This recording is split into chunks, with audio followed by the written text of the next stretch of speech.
person in Whittier and virtually on WebEx and listening on YouTube. We are, as always, recording our meeting today. You are welcome to participate virtually via WebEx, or you can watch on YouTube, but there's no interaction with the viewers on YouTube. As you know, we encourage real public participation, and we want your comments live or in writing today. There will be an opportunity for public comment on each item on the agenda or at the end of the meeting for items not on the agenda. Chair Mundo will introduce the item. Any presentation will be heard. The commission will discuss the item, and then we'll take public comment before taking any action on the item.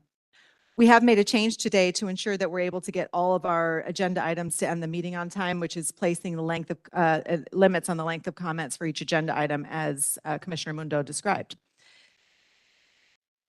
So for today, we ask for you to please remember, for those of you on the panel, to speak directly into the microphone. That's mostly for our virtual audience to make sure that they can hear clearly. And for those of you who will be sharing public comment, I'm going to ask you to please stop speaking immediately when your time ends. I hate cutting people off. Please help me do that. Make sure your public comment relates to the subject matter of the item that we're talking about, and remain respectful of each other and the forum. If you would like to participate virtually, all you need to do is click the little raise your hand icon at the bottom of the WebEx screen. If you're calling in on the phone and you want to comment, press *3 on your phone, and that will activate the raise hand feature and we'll call on you. Once we call on you, you're going to have to then press *6, and don't worry, I'll explain this again when it comes time to do public comment. And you may have to unmute yourself on WebEx as well. All commenters will have 2 minutes today unless the chair determines otherwise based on the number of commenters signed up for each item. If you wish to make your comment in writing, and thank you to many of you who did that in advance of today's meeting, please send us an email to info@lacounty.gov. Please do not send your public comment in the chat. Only the host will see it, and we won't be able to put it into the record as public comment. As I noted, our meeting is being broadcast live today to YouTube, no engagement, but you're welcome to follow us on YouTube, also on Facebook, X, Instagram, Threads, at LA County POC for more information about our meetings. Buenos días, bienvenidos a la reunión. Se ha iniciado ya la conferencia a través de WebEx y también en persona aquí en Whittier. Nos encantaría que usted participara dando un comentario público. Para hacer eso, si está participando en persona, se va a parar después de que tengamos la presentación. Y si está participando por computadora, tiene que usar el botoncito de la mano. Okay. Puede también ver la conferencia a través de YouTube. Está en vivo, pero si hace un comentario por YouTube, no va a ser parte del récord público. Si quiere hacer un comentario, use la manita, o si está el botoncito de la manita que está abajo de la pantalla, o también si está llamando por teléfono, marque *3 en su teléfono y nosotros le llamaremos. Nosotros podemos proveer traducción, o usted puede proveer su propio traductor. Le daremos el doble del tiempo para hacer su comentario y traducirlo. I'm now going to call roll. Commissioners, please respond when I call your name. Commissioner Dolores Canales? Commissioner Diane Terry? Commissioner Frankie Carrillo? Here. Commissioner Sean Garcia-Lays? Commissioner Ashay Jackson is absent today. Commissioner Millie Kakani? Here. Commissioner Sam Lewis? Here. Commissioner Don Meredith? Here. Chair Eduardo Mundo. So with 8 members present, we have quorum, and I'll turn it over to you. Thank you, Wendy. Let's proceed with item 2, the approval of January 11th meeting minutes. Wendy, do we have any written public comments or live public comments for number 2? No public comments. Anyone in the audience like to make public comments on the minutes, or virtually use the raise your hand feature? Seeing none. Okay, none. Can I have a motion to approve the January 11th meeting minutes? I'll make a motion to approve the meeting minutes. We have a motion by Commissioner Kakani I second it. and a seconded by Commissioner Carrillo. Are there any changes to the minutes? Hearing none. Commissioners, can I have a motion to approve the minutes? Let's have a vote. Oh, you don't call the vote? Okay, all in favor? Aye. Okay. A motion carries unanimously.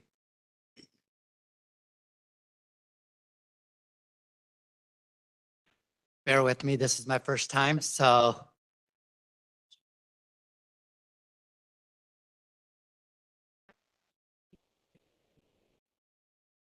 Okay, so we are waiting on Chief Strong.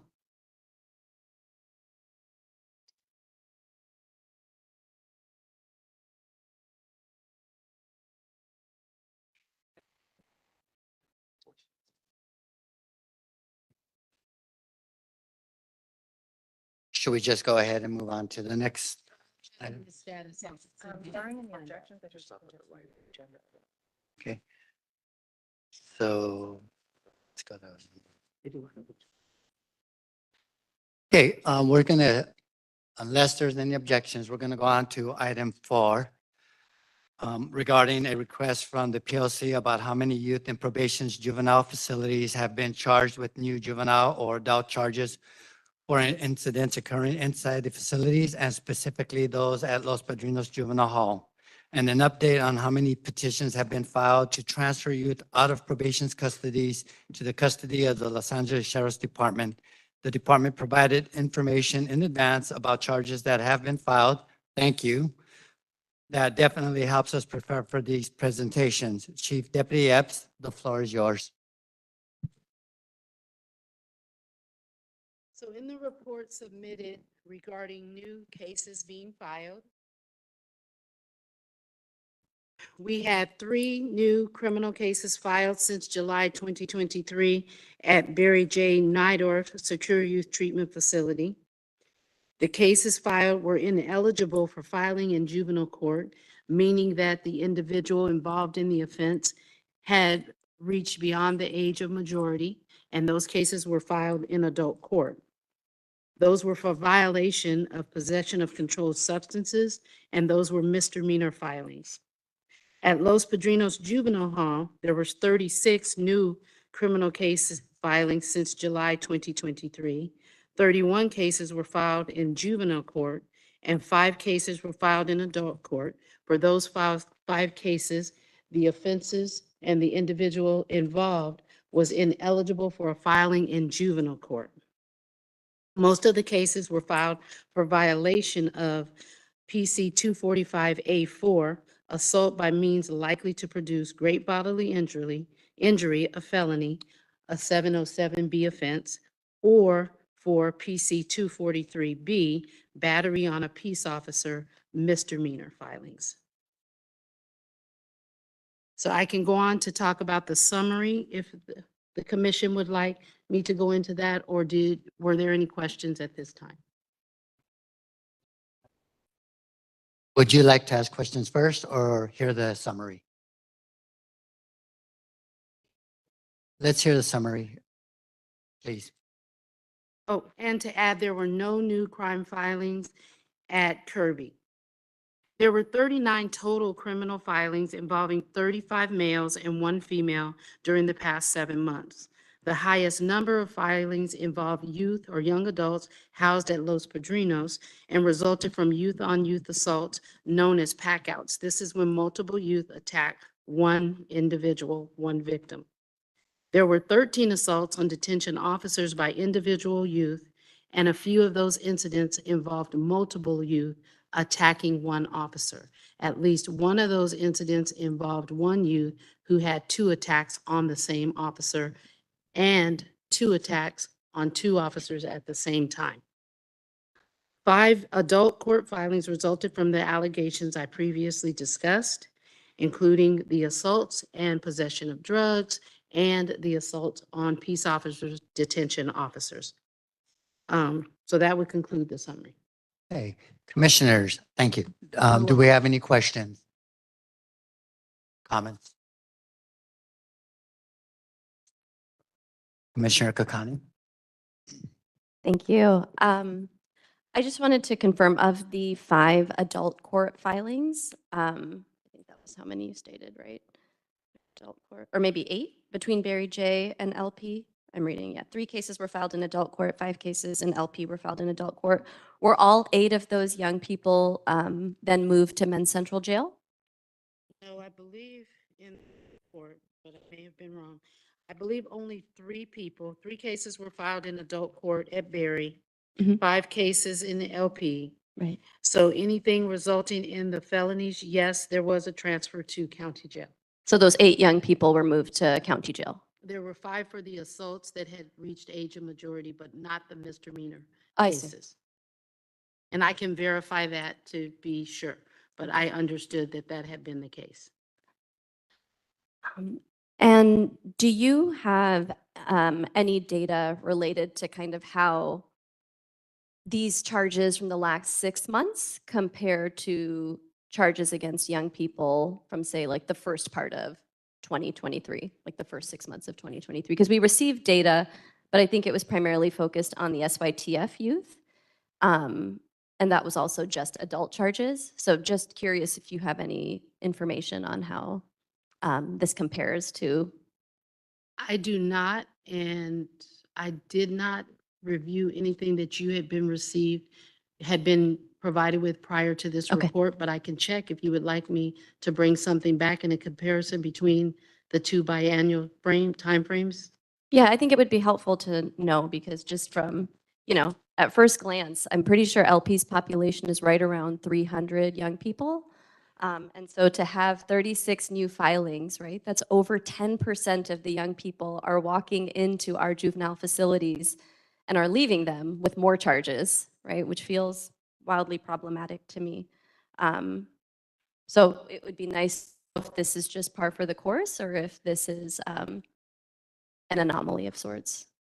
We'll certainly look into that information, but I would like to note that this is over the time frame from July to January. Mm-hmm. So when you look at the average daily population, say, for example, yesterday's population was 298. Okay. If you look at the average stay, which is, I believe, approximately 21 days. So if anyone was on community-based supervision and had been released, there would be a new group of individuals housed. So when you say the 10% of the current population or population at any point in time, whereas that population changes. So if you looked at the 7 months and took it time that, say, roughly 285 kids detained, it's a much larger pool of individuals. So I think drilling it even further down, we'd have to look at who was detained at any point in time, a repeat detainee, who was a new detention, so that number would look drastically different considering the more broad factors of that information and population. Okay. I appreciate that. But I still think in my mind, it doesn't matter to me who's in there. The fact of the matter remains that they're in there, and the fact that, over 10% of the kids, whether they're in there for a violation, whether they're in there for, an alleged 707B, whatever it is, it feels like a really large number to me. I think those were the only 2 questions. Anyone else? Commissioner Lewis? I have to ask the question. We've seen it in the media, and I know you may not be able to talk about the pending investigation, but how many of these cases may involve the alleged setup fights with kids, and were those kids or young people charged when they were actually being just honestly pawns? I know it's an investigation, you might not be able to comment on it, but the fact is this is happening. I understand that the Department of Justice is now taking over the investigation. How many of these kids actually came from that group that were charged? I do apologize. I'm unable to comment. Commissioner Terry? Hi, I had a clarifying question. So looking at Barry J, where it says 3 cases were filed and it lists possession of a controlled substance, does that mean the only option, if you have a controlled substance found in your room, the only option is to get filed in adult court? Is there another alternative, or is it because it's coupled with the other charges?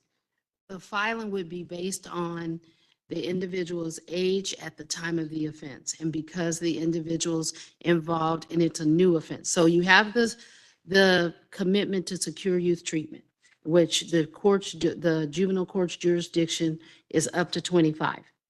But if you are already in the facility under the juvenile court's jurisdiction on your commitment offense, but there is a new criminal offense committed and you are now at the age of majority or beyond that age, the filing is in adult court. We do not have the option of making a filing or submitting an application for filing to happen in juvenile court. Does that help? Yeah. You're welcome. Any other commissioner? Commissioner Meredith? Yeah, I just want to comment on the new filings of the adult. One of the things that's come up in this commission before is the contraband being in the facility and the assaults on staff. And I think the only way we're actually going to convey a message to regain control is by doing the appropriate action that has been done. Commissioner Garcia Leyes? I also only had a comment. So I didn't want to just pass over that this may be one of, if not the first mention from the department about the phenomenon of kids getting packed out, which I find one of the most alarming things that is happening at Los Padrinos. So I just wanted to add that I do feel that's serious. I think it's indicative of why I've been so concerned about youth confined there. But also I've spoken to kids who have participated in packouts, who have beat up other kids. And the kids I've spoken to, they felt they had no choice. It was they participate in the pack out or they get packed out next, which speaks not to any moral failings on these children. It speaks to the failing of the institution to put them in a rehabilitative situation and not a situation where their choices were either be a victim or victimize another child and then potentially pick up a new case. So I just don't want that to go unnoticed. Commissioners? So I do have a process question. I was surprised when I saw that misdemeanors were being filed. And there were 3 in adult. Were there any in juvenile? Could you repeat that, please? Were any juveniles filed on or petitions presented to the DA to file on juveniles for possession of drugs or anything? It was only the 3 adults and juvenile and the secured youth track. There were no filings submitted that I saw for LP for Oh, possession. I'm talking about of any drugs. juveniles that are secure youth track. No, because based on my understanding, the question was asked, there had been no one involved that was a juvenile. Okay. So what is the process when a facility decides that they're going to take an incident that occurred and present it to the DA? Is it a single person that has that level of discretion, or is there a list of elements that have to be in place? Or is every individual who has any possession of a drug automatically presented to the DA? No, well, I can tell you this, when it meets the level of rises to the level of having to do a filing, so you can say, hey, there was this possession, these drugs are in this facility, you're not supposed to have drugs in a facility, that in and of itself illegal, you're in possession of that controlled substance, so then there's consideration, should we file an application to consider new charges being filed? So given the issues that have been happening, the possession of contraband, I don't have to remind anyone that we had an in-custody death. So given the considerations of that, there's a heightened awareness for the safety of youth. You may not only possess those individually, but you may broker them and give them to someone else. So based on the seriousness of that, we take that serious, so we do submit those for filing when you're in possession of drugs. Okay, so you say we, so The probation department. yeah, I understand that, but in the facility, is there someone designated that makes that decision? Yes, so that could be, the superintendent could say, we need to do a filing. There's a person that may be designated to review things for filing. Are all of the elements there? Is the evidence, is there something to substantiate that a filing could go forward? So you don't just submit it, you have to have all of the elements. There's evidence that it happened. This person was clearly caught in possession of those things. And then you have to have enough to submit the application for filing. It's considered through the district attorney's office, and then the filing is made based on the filing decision. What role does that individual's overall behavior play in influencing that decision? There was no information provided to me as I got the information for this report that behavior is considered. The only thing that I was aware of is that, hey, you are in possession of an illegal substance. It is a crime. And then there is the consideration, and then we meet the elements and we move forward with the application for filing so that it's considered and then filed in court.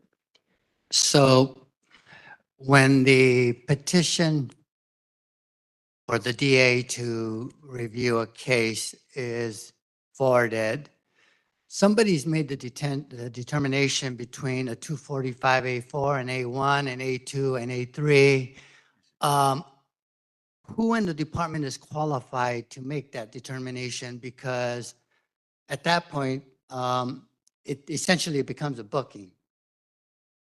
Well, no, because what ends up happening is you, as you know, you were with probation, you submit your application for filing. Even if an independent law enforcement agency came in and took the report, submitted an application for filing. So dream scenario, a person has a petition submitted for consideration of a 245 assault. So the district attorney's office looks at it and says it doesn't meet these particular elements in the application. So the filing decision is on the district attorney, who could say, well, we could file a lesser included interrelated offense or something related to this. So they could reduce it to a battery, and that could be the filing. But that individual will go through intake at Los Padrinos, and intake will enter that as a 245A4, and that would be a JAI 245 or any court system 245A4. So that kid at that point becomes held under a 707B. Well, no, because you've submitted the application for filing. There's an individual that looks at the filing. So say for the assaults. So the filing individual would they would get pictures of the victim. They would interview the victim. They would review the video of the assault. And then the determination would be made because you're already in custody to do the filing. So one thing that does have to happen in those elements is a kid does have to be noticed, that there is in essence, some amount of new arrests. But I think the discussion that we're having is two different ones in the same vein, where you're talking about new intakes. So the person in essence is booked, is what you're implying and stating, where this individual is already in custody. They're either have individually youth on youth violence where there's been an assault, or there's been the multiple subject assaults on one victim. So that's for us different, because we would not be, well, we'd be the filing agency, but you're already in custody, and somebody in custody has been seriously injured and victimized. As you see from the seriousness of the offense, which is a 707B offense, somehow all of the elements were met for this level of filing. That means the significance of the injuries to the victim, compelling evidence either through video or the written reports, but primarily through video because everything's on video, to show that somebody was seriously injured. They were seriously injured and it warranted a new criminal filing, and in the best interest of the victim, to file a new crime report. Thank you. You're welcome. Just for clarification, I'm a little confused. Just for clarification, I'm a little confused. I know, like on 245, there's A and B and there's subsections with specific elements. If the person's in custody, they're already in custody, so we're not actually taking rebooking them then. We're just submitting the case to the DAs for review, correct? Correct. Okay, I got it now. Thanks.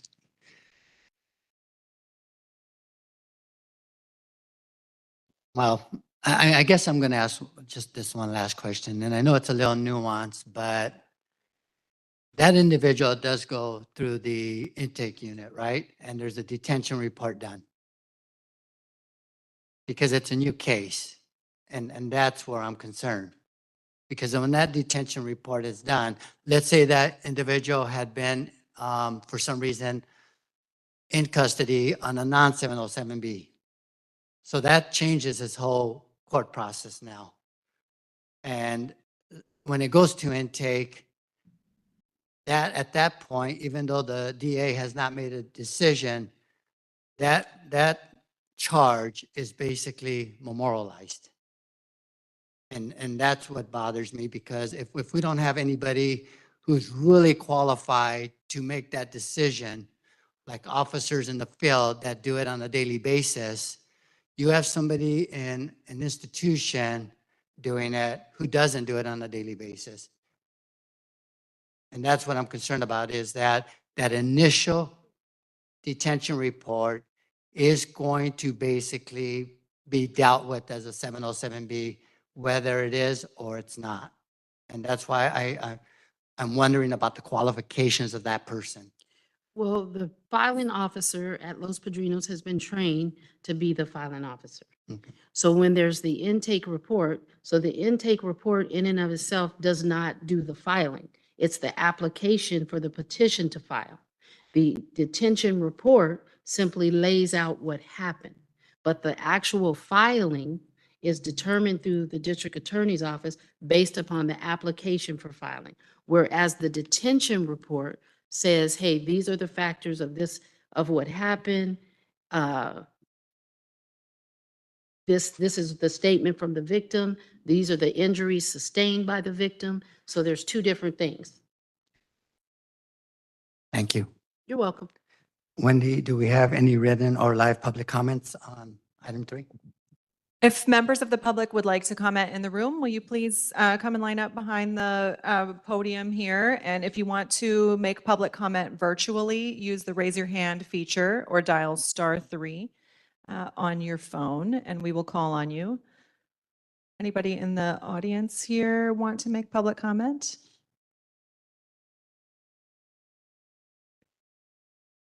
Good morning, Kent. Good morning, commissioners. I'm putting this out on spin on this. Yeah, I just wanted to comment on this. I didn't I think this is something that I addressed many times in the board of supervisors and many meetings.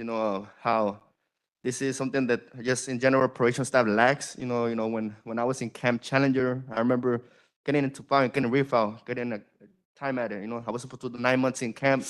I ended up doing 18 months in total, in general, because I was constantly getting time at it because of little things that I just feel that the staff didn't know how to navigate around, and that comes like all this gang stuff, and I just feel like this is why we need to continue to invest in credible messengers, because we need to understand the dynamics of these young people, where they're living at, inside. We should expect them to fight in these types of environments. This is nothing new. And I think that because we don't have these development lenses from probation, we constantly just want to go to new charges and refile and all these things. And that's when, as a kid, I remember getting refile. I used to glorify that. It used to be cool, like, to get refile, because the culture in general, it was cool to get time at it. That's the culture that we're not addressing in these institutions, and I just want to bring that up because I feel like nobody talks about it. And I believe in accountability. If we're trying to hold young people accountable, we should also hold the probation department accountable in their mistakes, in them not navigating through these environments in the way that is healthy to the young people, because if you have a young people, they're 14, 15, 16, 17, of course they're going to fight. Of course they still have behaviors that are not appropriate, but that's the whole point. They ended up there, and we shouldn't continue to enable that type of behavior by just punishing them, because like I said, when I was 15, 14 in camps and in these facilities, I used to glorify when staff used to be like, oh, you're from this gang, oh, this and that. Like, all this is a culture that needs to be addressed in the facilities. The probation knows where each of these kids are from, what gangs they're from, all that, and I feel like that's why I feel like just having another layer of support system from people that have been there, done that, and can really get to the young people. Like, I've been doing this for 10 years, and in my 10 years of working with young people, I never had to glorify my gang or say that I'm from this hood to get at young people. And I feel like that's where we need to kind of, just want to address that. I know this is about subpoena and getting information, but I just want to bring that perspective to this room. Thank you so much. Thanks, Mr. Mendoza. Commissioners. My name is Saul Campos, and I'm here to speak on item 3. All I would like to say is that punishing the youth for assaulting people in juvenile hall, it should be be moved into a different direction. You know, the education process, I believe that would be very important for them. Instead of just punishing, put them somewhere, put them with a credible messenger who could teach them and help them combat these beliefs that they have, so they could be better individuals while they're in there and continue and be productive and lead into doing some type of positive behavior instead of just getting punished and going right back to the same thing. I believe education is important for the youth as well as for everybody else. Thank you.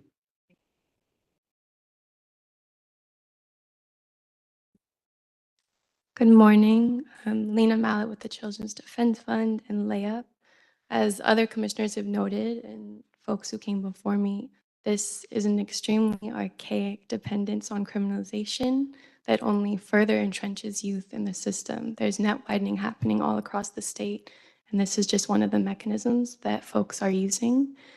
And when we're thinking about SB 823 and DJJ realignment, whose intent was supposed to be for enabling a public health approach, I don't see how adding charges to 10% of Los Padrinos population is aiding in that effort in any way. And when we're thinking about how we're filing, and I know the DA, Ms. Epps, as you were sharing, is the one that is mostly responsible. I do think the person who is filing the application and the report has a lot of influence in the way that decision is made. And so I'm wondering about discretion and ways that maybe we can think alternatively about how we're choosing to hold these young people accountable. We know discretion is used all the time for probation officers and others when they have committed harms. So yeah, really hope that this practice comes to an end. Thank you. Thank you. I see that we have some hands up online. We'll get to you in a moment. Good morning, Mr. Bell.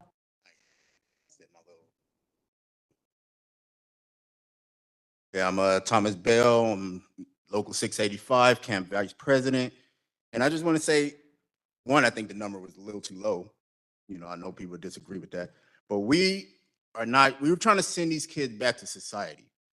If they're going in here and they're assaulting the officers, assaulting each other, and then we pat them on the back and send them back out to society, that's not going to work. What job are they going to walk into where they get mad at their supervisor and they get to spit in their face? They get to punch them. They get to do all this stuff. We're not preparing them for society. That 10%, that's to save the 90%. What about the 90% that's in there doing their job, doing what they're supposed to do, wanting to get out, wanting to change their life? If you got the 10% in there causing ruckus and the 90% is like, well, what's going on? Now the 90% is thinking, well, they're not getting away, they're getting away with it. Why can't I do it? If they're getting rewarded for this, if they get, oh, I get to talk to a credible messenger because I just assaulted staff versus charges, well, shoot, I want to talk to them too. Let me attack them. Let me do this. We got to realize we ain't doing this just because we want to press charges and show them who's boss. These kids, we sending them back to society. And if they don't learn like right is right, wrong is wrong, how are they going to survive out there? How are we going to help them grow? You know, and you know, as far as credible messengers, we all for it. Nobody's ever been against credible messengers until that credible messenger gets assaulted too. Then are we going to file charges then? You know, I've been there when mental health, not probation, mental health has been assaulted, sexually assaulted. I've been there when the teacher come running out the classroom because the kid is chasing them. Do we file charges then? Or we just pat them on the back and say, well, you're a product of your environment. Same environment we grow up in. You know, I don't live in Beverly Hills. I live over there in the Antelope Valley. You know, but most of us don't live in Malibu, where Kilpatrick is. We live right in these communities with these kids. That's your time, Mr. Bell. Thank you. Thank you. Good morning, commissioners. My name is Tyreek Ship. I'm with the Anti-Recidivism Coalition. I'm going to just make this quick. We got to invest in credible messengers. I mean, I think that's vitally important, especially when we talk about people having a survival mindset. For me, I went to school and we used to fight all the time, and that was only 8 hours and 5 days a week. So imagine being with somebody for 24 hours and 7 days a week. and they your enemies and they want you out of here. The schools used to tell me, oh, well, maybe you just need to find another school. And then we doing the same thing like with probation, passing them off to the next person. No, we need to invest in credible messengers and allow them to work inside of our halls and camps. And it has been effective, and we've seen that. So I just wanted to uplift credible messengers one more time. Thank you. Thanks, Tyreek. My name is Jazara Holiday from Youth Justice Coalition. I was one of those juvenile kids that got locked up in 2019. I come from South Central LA where I got into fights where I fought teachers and everything else. I'm standing here 21 years old today, January 18th, as a changed person thanks to Youth Justice Coalition. When you invest in a youth's education, childhood trauma, get down to the bottom of everything that's going on, you can change a person. So you saying that the 30 people in there versus the 90 people that actually want to get out, what if those 30% is lost and don't know where to start like I was? I hated myself and I hated everybody around me because I didn't know how to process or get through anything that I had going on. So for you to say because 90% are trying or showing some type of effort, whatever the case may be, you don't know what those 30% go through when they get home. You don't know what they're gonna go through. They like to start all over again, just like that. You don't know about their parents. You don't know nothing that's going on. And y'all don't ever try to get down to the deep problem. No, nothing, no enforcing trauma and stuff is not okay, right? But 13, 14 years old and you're growing up in a house that's filled with trauma, what are you gonna go out in the world and produce? What are you going to go out in the world and produce? Exactly, trauma. So when you get those skills of helping and love and care that children deserve because you're a child, I am still a child at 21 years old. I still, when something happened, I still go look for my mom. I still go look for YJC for the resources because I need help. Kids are always going to need help. There's no time that you should ever give up on a child. Thank you, Ms. Holiday. name is Juan Gomez. I'm with the Anti-Recidivism Coalition.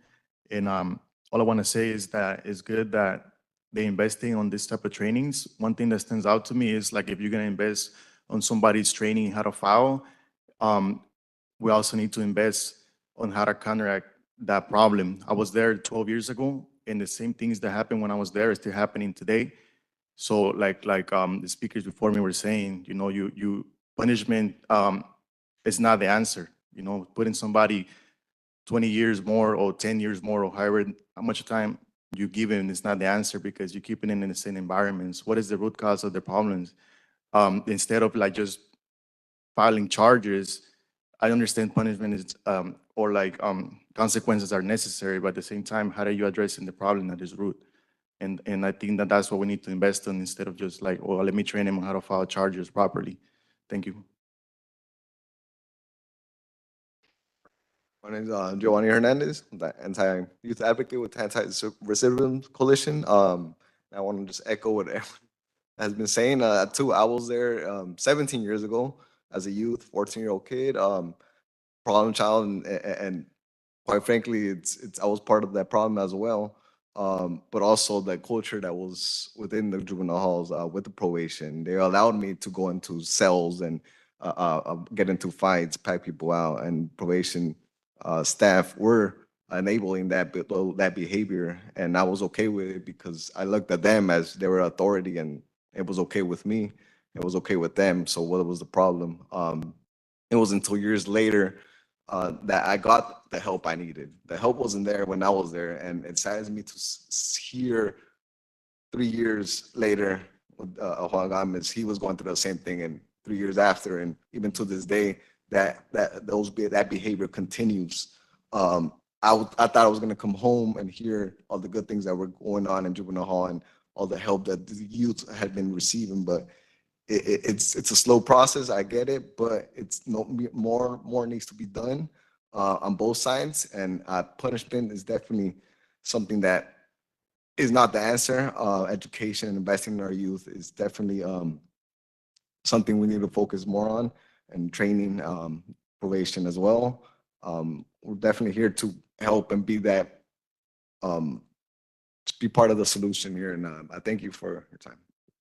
Thank you for sharing that, Giovanni. Hello, everyone. My name is Jeffrey Hines. I am the Youth Development Coordinator at Youth Justice Coalition. And I've been doing this work for 6 years, working with youth that have been system impacted. The thing that I know that I'm hearing up here, when I hear that charges are being added, a lot of time, these kids are doing these things because they're looking for attention. They're looking for love. They're looking for someone to actually pay attention to them.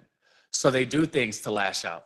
They do things so that people can see them because they don't feel seen or heard where they come from. They don't feel seen and heard in their houses. So I want for us to reimagine what it looks like for these youth. Give them love. Give them something that they can walk away with. They're coming from environments that they don't have any kind of emotional intelligence. They don't know how to deal with their emotions. But you're telling them that you've criminalized them. They've already been demonized because of who they are, coming from these inner city communities. They already feel demonized. Then you take them into these spaces and you demonize them even more. And this is supposed to be a place of rehabilitation? That doesn't feel rehabilitating.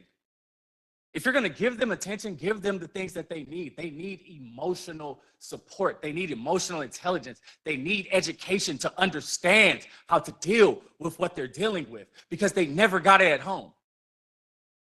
So, thank you. Thank you for being here today. And we're going to go to virtual public comments. It looks like the first one is Preston. Is that right? Oh, it's David Carroll. Okay, thank you. Welcome, Mr. Carroll. We're going to.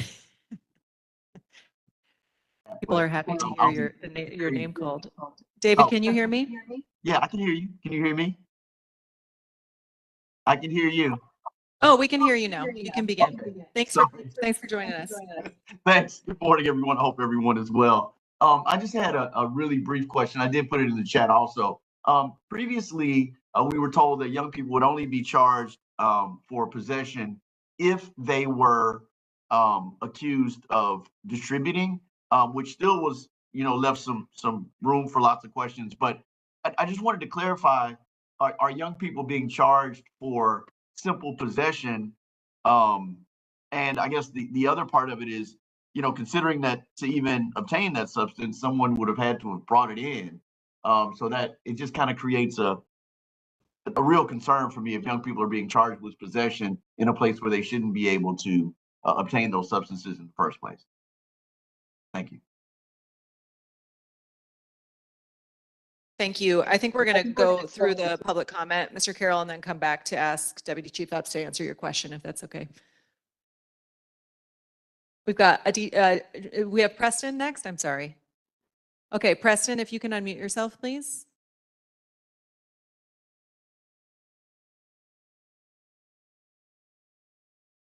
Preston, can you hear me? Yes, I think we can hear you now. Okay, how you doing? My name is Preston Sawyer. I'm from the Prison Way organization. And I just want to touch on something that I heard one of the gentlemen say that I believe was being brushed off. There's not enough investigation into the people that are being set up in there to being able to fight. And the fact that it's being brushed off means that you don't believe that the staff or guards in there are promoting that kind of behavior, and it's being pushed off that these kids are just being aggressive for no reason. It's a lot of enabling that goes on with that. But I also want to say that we need to invest more money and resources into people coming back in there in order to really get these kids a look at successful people that been where they're at. Because a lot of us been where they're at. I just got out from doing about 15 years, and the system is still messed up. So they need to see more of us coming back in there, providing them with different resources and programs so that we could really invest in our future, because they are our future. And if we're not attacking that now, then we just doing this for nothing. Like, why are people in a position saying that they are here for these kids when a lot of people are really not? So I just want to just say, man, I hope we invest more resources and time and really put people in there that really can relate to these kids, not just here for a job, but really passionately trying to make change, because we had an epidemic where this youth is getting out of control. And if we don't do something now, then it's going to get worse than what it is. Thank you. Thanks for joining, Preston. We're going to go next to Teresa Soria. Teresa, can you unmute yourself? Officer with LA County Probation. I'm also a 685 member, and I just wanted to make a comment regarding the number 4. So I think it would be useful for us to have, especially the new recruits, to have specialized training in defensive tactics, and then maybe possibly utilize LA County Fire and EMTs to get some trauma trained officers. And when these youth do commit violent crimes against either youth or officers, that they be accountable and held to the full extent of the law, because there are victims where we're getting stabbed, punched, spit at, gassed by feces, period, but blood is thrown at us. So we still have to have consequences for these youth, and it's essential to make sure that our community is safe. Because if we don't protect law enforcement, society as a whole is at risk.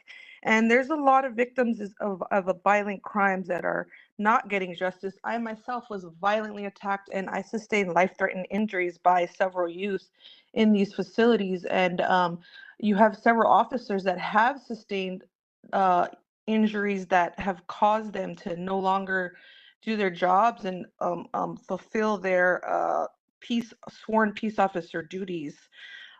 So yeah, I think there still has to be accountability, because it's not just staff are setting up fights and these kids are doing, there has to be accountability. Law enforcement is essential to protect the community. Thank you.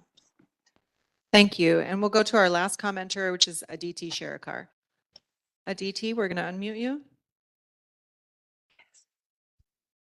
Aditi Sharekar from Children's Defense Fund, California.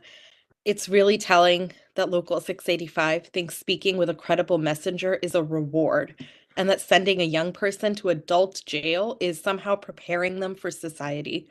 It's outrageous that instead of looking internally at what might be causing these incidents, probation officers are hungry to push these young people into an adult system and all the cascading consequences that come along with that.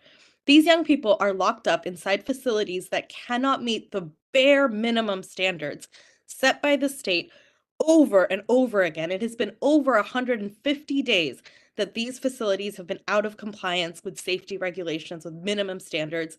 Youth are still reporting urinating in their cells overnight. Programming is still not being offered consistently. And officers have been caught running literal gladiator rings inside these facilities. So to turn around and say this is all about accountability for young people, when it's the young people who are in fact being victimized by the probation department, tells us everything we need to know about probation's mindset. You must use your subpoena power to help them, because you should understand now the danger they are in when they are under the custody of this probation department and housed in facilities where they are perpetually unsafe. And this has nothing to do with what an individual young person may need after they experience these facilities.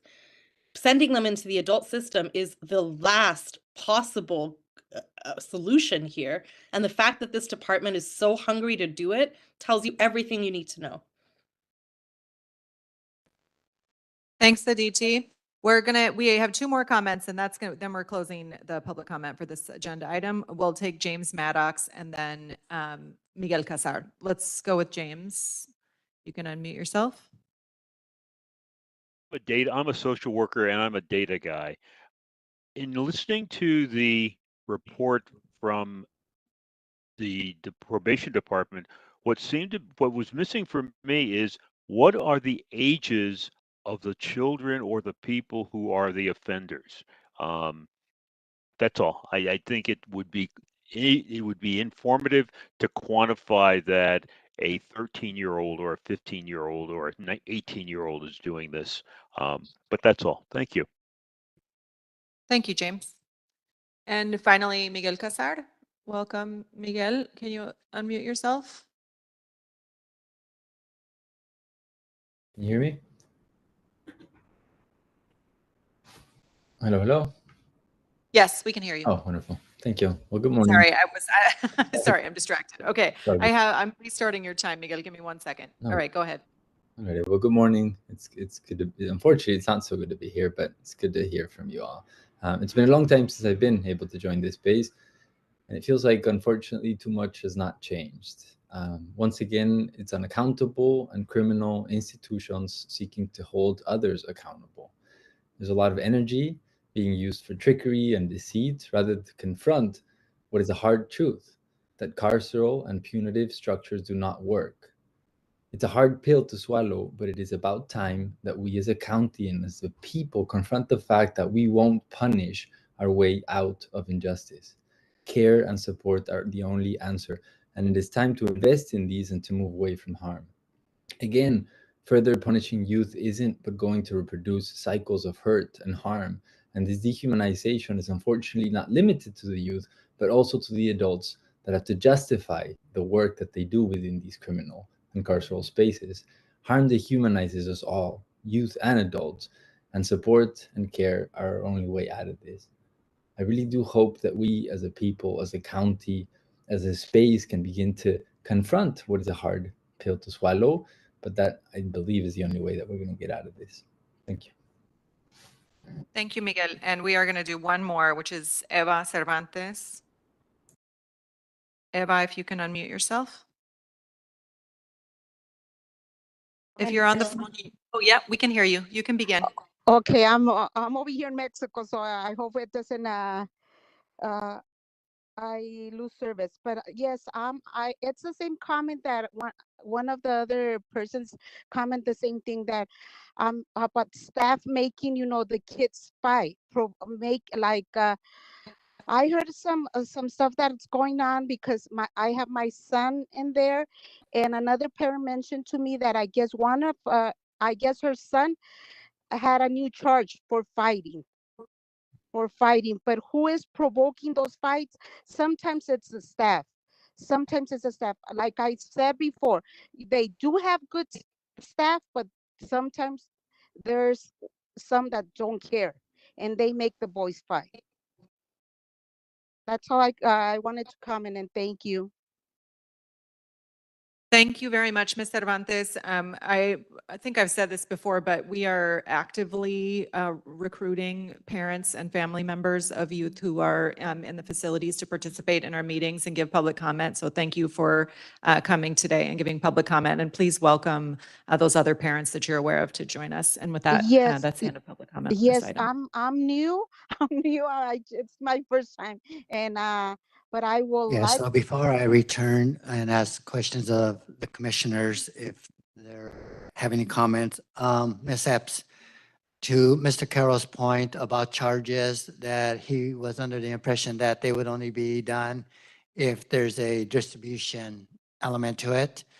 And the second one by Mr. Maddox about the age range of the individuals at Los Padrinos that are being charged. So to the first question, I am not aware of nor had anyone offered to make me aware of anything regarding distribution. Of course, the elements of those criminal filings are much different. It's quantity, very different than simple possession. So I would have to look into that and I can report back next month. I did also make a note about the ages. I can certainly look at the log that was provided to me, and I believe it had the date of births, but there was identifiers for probation. So I can get that and bring back a chart with the ages if you'd like. Okay. Commissioners, do we have any questions or comments? I see that Commissioner Lewis. Both a question and a comment. So first, I have both a question and a comment. My comment first, not sure if everyone's aware, just so where we're sending or talking about sending these young people to the men's central jail. In 2023, 49 people died in the men's central jail. Of those 49, 4 were under the age of 25, 19, 20, 22, 24. So let's just think about that for a minute. When we think about the United States Supreme Court has determined based on brain science that these kids or these young people's brains have not fully developed till about 25 or 26. And even the state of California Department of Corrections and Rehabilitation recognized this, and the psychologists and the Board of Parole hearings. All of these people have shifted in how they administer the repercussions of people's actions, of a person's actions, based on the age, because that's brain science. That's not Sam Lewis. That's brain science. Just taking that into consideration, one. That's my comment. My question, see Mr. Strong is here. My question, because when we talk about charging young people for being in a possession, one of the things we've been asking for, and I've heard and I understand that there are scanners inside the facility now, where young people can walk through the scanner and they can check to see if they have anything on them. But they're not at the entrance point of the facilities. If we stop the drugs from going in the first place, one, Brian Diaz will still be here. Two, we wouldn't have these kids being charged. So my question is, when are we going to get those in place? Because that is a secondary security or the first line of defense, stopping anyone, whether it be families, staff, community-based organizations, anyone from bringing anything into these facilities, because they would have to walk through these scanners. They're not up. I've been at both facilities. They're inside, but that doesn't stop the drugs from getting inside in the beginning. You can walk through, and I would suggest, just from some of the reading that I've done, they do it with the TSA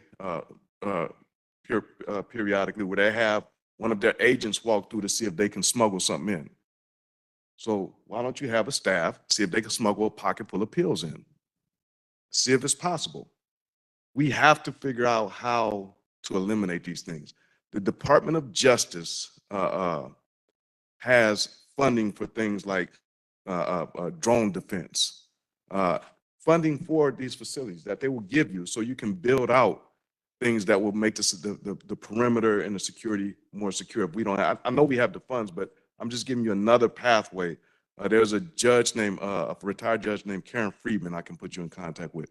It's funding available for things that will help make the facilities more secure. They also have funding on the staff side for staff wellness, for staff that work inside correctional facilities and juvenile facilities.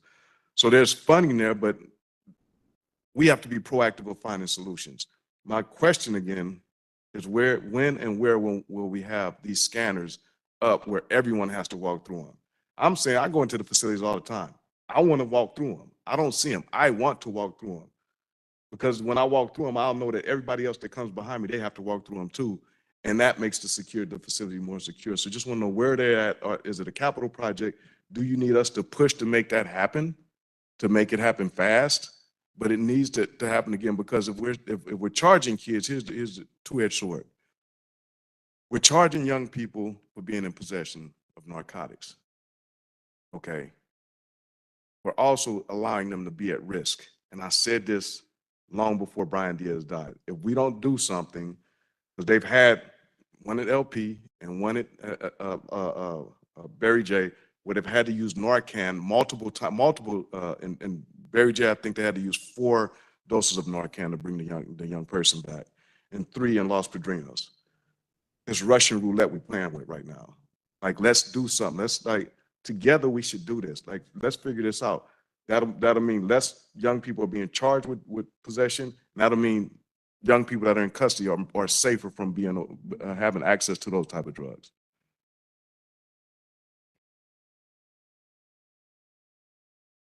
Is that a question you can answer, Ms. Epps? Will you repeat for me just the core question? The core question is, where are the scanners that should be we asked for to be at the entrance of both Los Padrinos and Barry J. Nightoff? And eventually, I plan on asking for camps too, so don't think I forgot about the camps, but those 2 facilities. So we asked for scanners, like the airport scanners, for people to go through, to be at the entrance. I'm going to refer to our Chief of Safety and Security, Eric Strom, because he has the most current information regarding that. Chair, can I make a point of procedure? I feel like we've just moved back to discussion point 3. Yeah. Which I think is where we were going next. So can we? So we probably can hold off on that question until the next one. Item 3, because that's part of security. Is that okay, sir? Absolutely. Great. Commissioner Kokani. I think this is probably just more of a comment. It feels so important to say, first of all, thank you for all of the folks who shared their experience and provided public comment today in person and through WebEx. I can't accept that this is normal, that we bring in young, I mean, it's obviously not normal to bring young folks into carceral facilities. I don't think that's how we should ever treat children, and that's what they are. Whether you are 18, whether you are 21, whether you are 14, you are still a child. Thank you, Jazara, for reminding us of that. And it is so hard for me to accept that young people are being required to bear the brunt of really all of the failings of this system. It's hard for me to listen to the justification of charging young people with felonies, misdemeanors, whether it's possession of drugs, whether it's violence, when we're also being faced with the failure of the department to implement and comply with their corrective action plan. LA County has been out of compliance for 150 days. 150 days where we can't even get a fire safety plan that really requires just like basic mathematical analysis. And yet we're gonna hold young people accountable for coming into these facilities traumatized, for being further traumatized by being in these facilities, lashing out because, to Jeffrey's point, they're not being seen, they're not being heard, they're not being loved. And I'm sure there are good probation officers, but this system isn't really being designed to provide those things. We can't even get a straight answer on what type of substance use programming is being provided to young people in LP. But instead, we're going to charge them with being violent, with being angry, with not having a way to process their feelings, when we know for months DMH didn't even have keys to have one-on-one mental health counseling with young folks. I walked in and I saw DMH staff in the corner chatting with a young person, which feels like a total violation of HIPAA, but that's, I guess, neither here nor there. And all they said was like, we just do check-ins because we don't have any privacy. But then we're going to hold young people accountable for being pissed off about the fact that life sucks. This is just, I mean, I feel like I say this every meeting, but this just feels shameful. We throw millions of dollars at safety, at security, at airport scanners, but we can't even throw like a modicum of love and like understanding for why these young folks are acting the way they are. These Band-Aids aren't going to solve any of that. Commissioner Meredith. Yeah, I'm going to take a little bit different point of view on this. You know, I've been on this commission longer than anybody, probably 20 some odd years, and we used to have a population of thousands in custody. Now we're down to less than probably 900 on a given day. And I want to save every one of these youth. I'd love to, but that's not really possible. On the other hand, we can't allow staff to be assaulted and not have a consequence for that bad behavior. And if they're adults, and I understand the psychological terms about the age 25 on the cognitive behavior, but they've made a conscious choice to assault staff or pack out on another youth, maybe it's gang motivated or whatever, there has to be a consequence for that action. Now, going to the contraband issue, that's one of my big things. I've been after the contraband issue for a long time. We have a young man that died in custody. We don't want that to happen again, so we have to have a consequence for that bad behavior of bringing drugs in the facility or having drugs in the facility. That's my point of view. Commissioner Terry. So when the packouts happen, when substances are found, I'm thinking now of what happens next. And if we're thinking of the youth there, maybe being encouraged to fight, feeling hopeless, staff feeling like, well, there's good kids here, people feeling like I was told I had to fight or else I was going to get packed out. Our programs brought in, our credible messengers, for example, immediately called and said there was a crisis in the facility, come out, because now we have, how are we preventing this from happening again? And so it seems like we know that there are programs that are working. When these incidents happen, it should be like a crisis intervention moment. There's a point to engage youth. There's a point to talk to staff. And I'm wondering, does that happen? Can it happen? I can tell you the processes that I am familiar with is there is the notification for mental health. There's always, of course, the notification for medical. So that intervention, the mental health intervention prevention piece is in place. I can ask about the others. I know we do have credible messengers coming into the facility, and there are programs being provided that involve credible messengers. But to say that they are immediately called in response to a physical altercation or any incident involving drugs, I cannot concretely say that, but I can check into it. Okay. Mr. Lewis. That used to be the process. I haven't seen it lately. Normally, when something transpires now in one of the units, the credible messengers are told that they can't go in. That's just, they lock the unit down, and then we have to go through this whole process of, like, this happened at Barry J a few weeks ago. Had a couple of fights, and instead of allowing the credible messengers to go in and do what they do, which is de-escalate, they weren't allowed in. I think it would be really great to have all senior staff of probation to fly to DC and go to New Beginnings. A New Beginnings is a model that shows credible messengers that are fully integrated into the system. They report in, all the staff, when they have a shift change, DMH, security staff, credible messengers, all debrief together, and then they all deploy together into the facilities. That's where this model is. We're supposed to be attempting to replicate, and New Beginnings will be a great example for you to be able to tour the facility to see what it looks like to have fully integrated credible messengers in the facility. That way you can see the vision and the impact that is possible when it's fully integrated. But to the question, just recently they had fights in Z unit, and the credible messengers were not allowed to go in, and they locked down Z and Y. You can check with the logs and the staff there, but that's exactly what happened. And so in the past, when they would have disturbances, they would call the credible messengers in, and they would work to de-escalate alongside with probation staff. But that in recent weeks has not been what's happened.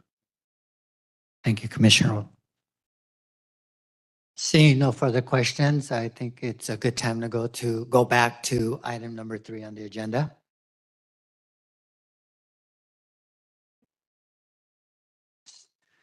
So agenda 3 is a discussion on security at the juvenile facility. Specifically, we are following up on presentations we have heard at previous meetings about steps the department has taken to combat contraband. We will hear about the roles, responsibilities, and limitations of various teams that provide the security, including the safety and security officers, special enforcement officers, the school teams who provide security around the perimeter and inside Los Angeles County Probation and Juvenile facilities.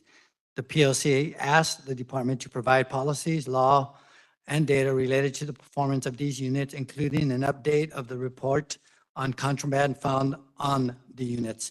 We are happy to report that the department provided written responses to our questions and an updated contraband report, all which have been shared with the commissioners and are attached to the agenda for the public. Chief Safety and Security Officer Eric Strong is here to present on the item. Chief Strong, the floor is yours. Good morning. Okay. Morning. Thank you for the opportunity to be here to have some discussion about our safety steps that we're taking at the moment. I'll just start off to give you a brief overview and be available for any additional questions you may have. One of the questions that was very prominent was our safety and security specialists that were brought on. This is a new classification of security specialist that is actually employed by probation in the county. It is not a contracted security. These are former law enforcement, corrections, people that bring a great deal of experience, and they have been deployed since November, early November, and we are actively recruiting more. We are probably at a little less than 50% of our capacity for these positions. These are people that will be monitoring the entrances. They will be monitoring fixed posts. They will be doing the weapon screening all people coming in, including our employees. They can also be utilized inside of our facilities at fixed posts at some of our entry points where some of the vehicles deliveries and so forth are able to come in. They are right now deployed at Berry J and Los Padrinos. They're not yet deployed at the camps, but ideally we would like to get them there as well once we get up to capacity. One of the things that I want to talk about that's been a concern is the security personnel are armed. And the question has come about as whether they are allowed to be armed in the facilities and the detention facilities. And that answer is a definitive no. Nobody is allowed to be armed inside any kind of corrections, detention, jail, prison, juvenile, or adult. And that is supported by not only the Penal Code, but the Welfare and Institution Code as well. When that situation occurs where they need to go inside of a facility, they will secure their firearms in a firearm locker, which is provided at all of these facilities. They are there, they're close by the door prior to them going in. One of the other things I'd like to talk about is maybe some of the technology. I know that's been brought up as far as some of the technology. We do have scanners, body scanners that we're using now. These are becoming industry standard. These are scanners that can help detect contraband that's hidden in a variety of places. They're less intrusive, and those have recently been installed. The training is going on as we speak at Berry J. Nydorf, and the training will be for Los Padrinos next week, and we'll be deploying those. We have mail secure scanners, which are scanners that can identify narcotics that are being sent through the mail, which I was surprised to learn is we're seeing that actually quite often. And what's happening is that some substance of some sort is being liquefied, and it's being put on mail, it's being put on paper, and it's been sent into our facilities. So we now have what we call mail secure scanners, and we're able to detect those things and intercept that prior to them coming in. New baggage scanners, new technology, they've been ordered. We are deploying additional personnel at our busiest times. We have safety and security specialists out there at our screening points. And whereas the technology as far as the TSA type scanners are not in place as of yet, we are utilizing other tools such as baggage scanners, and we're utilizing our K9 that is actually being quite effective as well. One of the things that I want to point out that I have a report on is since October, which is shortly after some deployment of some of the technology at Berry J. Nydorf, the report that I have is that there has been a significant decline in the search and contraband log in terms of what it's been recovered. But at both facilities, I want to say that. I want to point that out, both Los Padrinos and Berry J. Nydorf. Very significant. So at Berry J. Nydorf, there is a drop from over 100 per month to less than 20. And this is with an increase in searches, by the way. This is not that we're not doing the searches anymore. And at Los Padrinos, there has been a drop since October of over 200 contraband items found per month to just over 50 now. So we are making progress with our searches, some of the equipment that we have been able to procure, and some of the personnel that we've been able to deploy. And I'll stop there and open it up for any questions. Thank you for the presentation. Commissioners, questions and comments? Commissioner Garcia-Leyes. Can you speak to both what's happening outside and also room and unit searches? Is that also under your professional position? When you say out, you mean perimeter? Outside, yes, exterior yes, perimeter? yes. Okay, so we have our security personnel are doing perimeter patrols. Okay. But on a can you also regular speak to room and unit searches?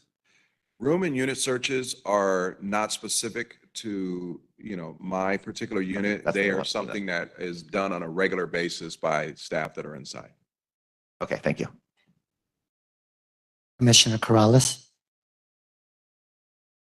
Hi, yes, thank you so much.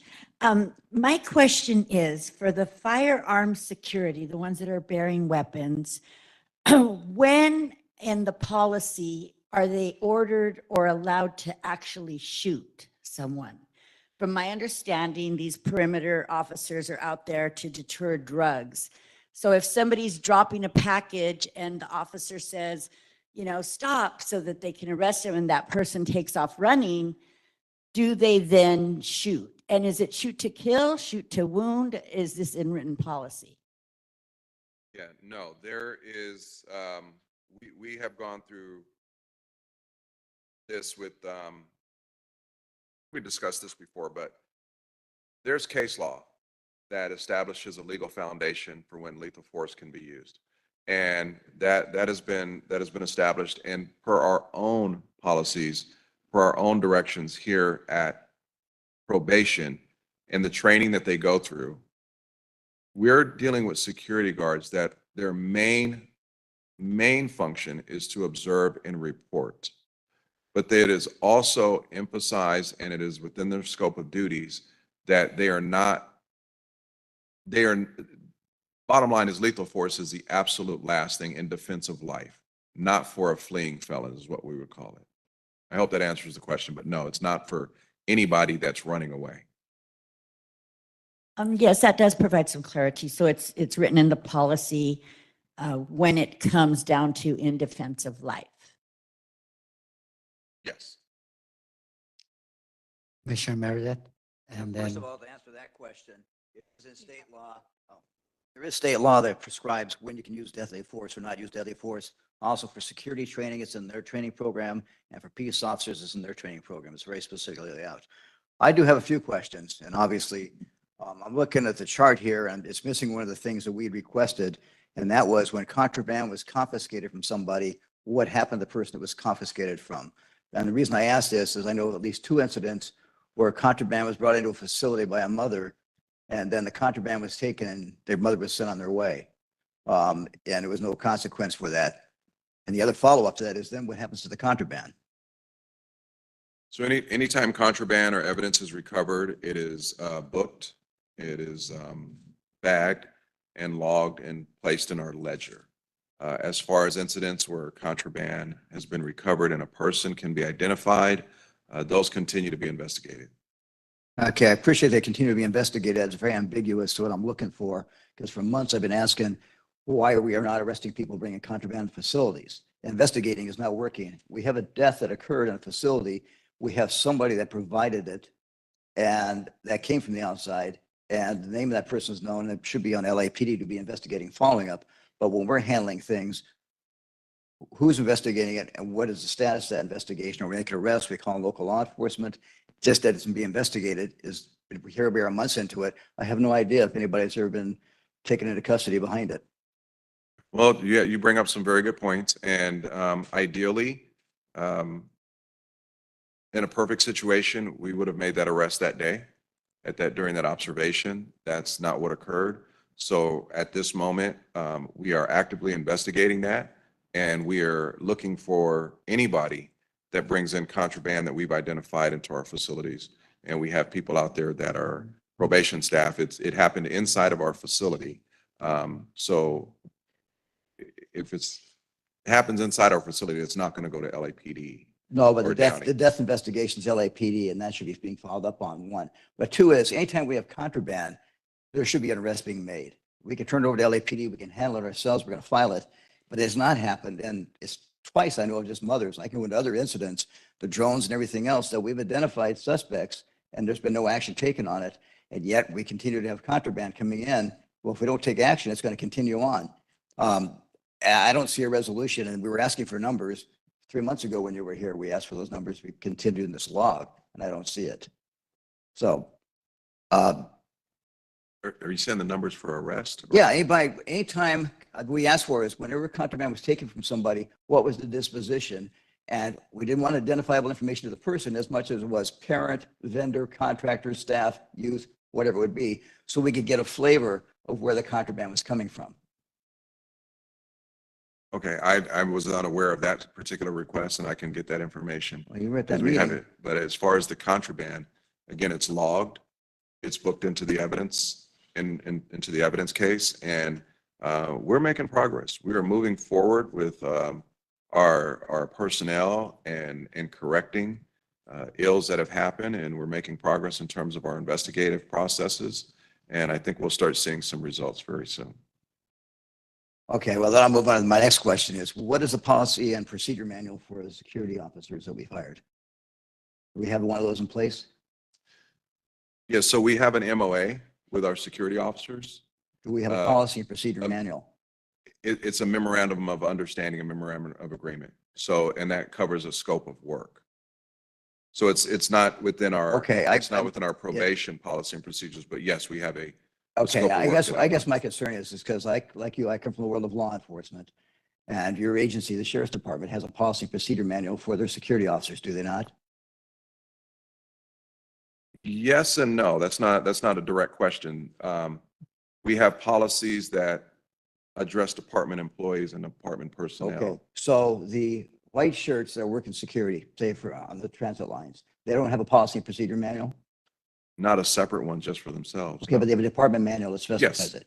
So our security and service people only have a memorandum of understanding. Contracted ones have a memorandum of understanding. Department employees will be subject to the department policies. And then we have an additional scope of work which outlines particular duties and rules for our contracted security. But they're department employees, so they will be subject to our department policies. Which we know are up to date. And the last thing I have is, it was brought to my attention by one of the security and service officers that there was a problem getting them paid originally. Has that been resolved? Yes. Okay.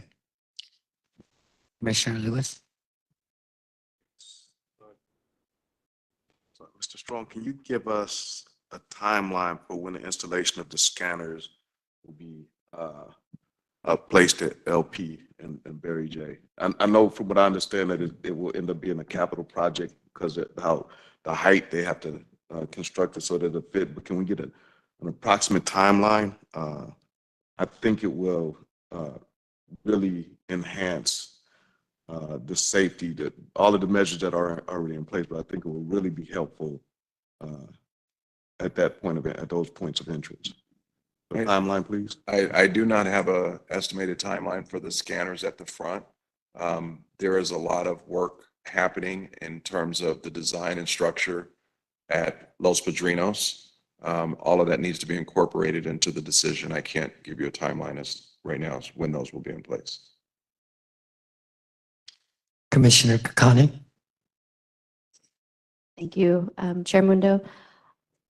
Can you just, Mr. Strong, can you share, like, are you just over the SSOs, or do you also have like supervision over the SEOs? Or I'm just not sure exactly like what your purview is. I'm over campus safety and security. The SEO has their own bureau chief. Ah, I see. Okay. I think it would be really helpful if you could provide whatever like training or policy manuals exist for the SSOs. I don't know whether they have interaction with young people or whether they're interacting with families, community. That part's not clear to me, but if there is like any sort of training or like policy manual, I think it would be helpful to see that. And then I know you're not under the SEO or over the SEOs, but I just think every time I visited at least LP or even Central and Barry J in the past, everyone would talk about the men in black, referring to the SEOs who would come in and do searches, and all of the young people, I mean, it was pretty like unanimous, would talk about kind of how aggressive, how invasive, and how like really violent that experience felt. And so I don't know if you're in communication with that separate chief person, but it would be great if you could also provide, or if probation could also provide whatever training and policy manuals exist for those SEOs, especially who are doing the searches, to get a sense of like what their training and what their kind of purview is. And then I just clarification, and I know this might be more for Mr. Smythe who's here, but you provided that the budget for SSOs, SEOs, and school teams and contracted security, or the question is, what is the budget for those positions? SSOs, SEOs, school teams, and contracted security. And your answer said that the department contract security is budgeted for approximately 17 million. So is that just specific to contracted security, that 17 million, or does that include the SSOs, SEOs, and school teams? And so that does not include our internal personnel, that's contracted security. Okay, so then the 26 million, I know that it may or may not have been, oh, sorry. I just want to interrupt quickly and say there are two items attached to the agenda for the public to be able to see that Commissioner Kokani is referring to. The one that addresses the $17 million is the first supporting document, which are the answers to the questions provided by Chief Safety and Security Officer Strong. The second is a one-page document that's mostly numbers that was provided by Mr. Smythe. That is what she's about to refer to now. So you're able to look at those by viewing the agenda. Thanks, Wendy.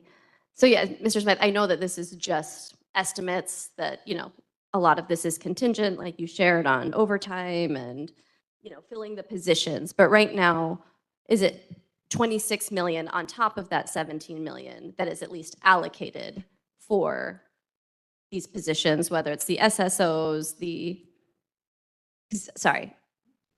I guess I'm just a little confused because there's a line item here that says contract security guards for 5.1 million. And then Mr. Strong provided a document that says, 17 million. And then, if you could just explain kind of which part you're covering and if that is separate and apart from the 17 million that Mr. Strong included, or if it's all kind of one pile. Sure. Good morning. There's 5 different categories on the one-page document that I provided to you. I'll start with the contract security guards. That's the second one out of the 5. The total budget for those, and I'm going to round off here because I'm adding this in my head, is about $7.1 million. That's the budgeted amount, and that's for people from City Guard who are I'm sorry, it's not 7. It's 5.1 million. I'm sorry. It's $5.1 million, and that's the contract with City Guard, which is an external security guard company, if you will. And they replaced Securitas, who were the external hired security guards through the sheriff's department. The sheriff had the contract with Securitas, so we secured those security guards through the sheriff themselves. So 5.1 million. The first line on there is the safety and security specialist, which report to Mr. Strong. And those folks are actual employees, but they work on an hourly basis. They're part-time. So the dollar amount on there varies depending on how many hours they work, whether the hour is overtime or holiday pay or straight time, that sort of thing. So it will vary these are all estimates on here. So then the 17 million, Mr. Strong, that you included in that first attachment, where it says the department contract security is budgeted for approximately 17 million. So yeah, let me add some clarity on that. The contract which we use, according to my contract manager through the sheriff's department, I think I included in it, that's department-wide. That includes all of our field offices, the Securitas, Allied, and City Guard services, as well as law enforcement. We do contract with SSOs and sheriff deputy personnel to come at certain hours. Yeah, everything I was asked to provide was for Los Padrinos specifically and for Barry J specifically. Okay, so does that 5.1 million for contract security guards, is that part of the 17 million? That's a subset of the 17. Okay, thank you. All right. And there's an offset number on there for the amount that we saved in Securitas specific to Barry J and Los Padrinos because those folks are no longer serving at those facilities. Got it. Okay, I was just trying to make sense of how these two numbers were related, so I got it. Thank you. And to Mr. Lewis's question, I don't believe that the baggage scanners are a capital project. They don't reach the threshold of a capital project. I'm waiting for an answer on whether they are available to be installed now. I'm hearing they may have been delivered, but there is an installation that will occur from the vendor to set it up properly. So we'll get back to you on when those are going to be put in. Thank you. And can you sorry, I know that that's not included in here because this is focused on personnel. Is there, or are either of you aware of what the line item is for those scanners and what was it? There's the body scanners, the mail scanners. The cost of them? Yeah. Yeah, I'll get that. Okay. Thanks. Commissioners? Hey, no further comments or questions. Wendy, do we have public comment? I believe we did have a written public comment on this item. Janae, I'm looking at you in the background. If so, it's attached to the agenda. And if you'd like to make written public comment, you can email it to us at info@poc.lacounty.gov. If anyone would like to give public comment in the room, please line up. I think that means Mr. Smythe that you can sit down. Thank you. Please line up in the room and we'll take public comment on item number 3 about the safety and security issues. If you'd like to make comment on virtual participation, click the little hand icon or dial *3 on your phone. Don't see anybody in the room. Ismail, do we have anybody online? Okay, so we'll start with a call-in user, 661. You need to dial *6 on your phone to unmute yourself.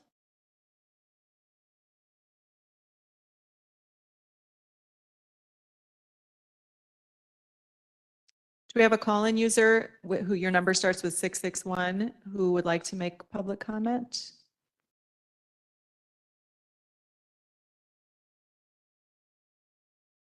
No? Okay, we have one public commenter in the room.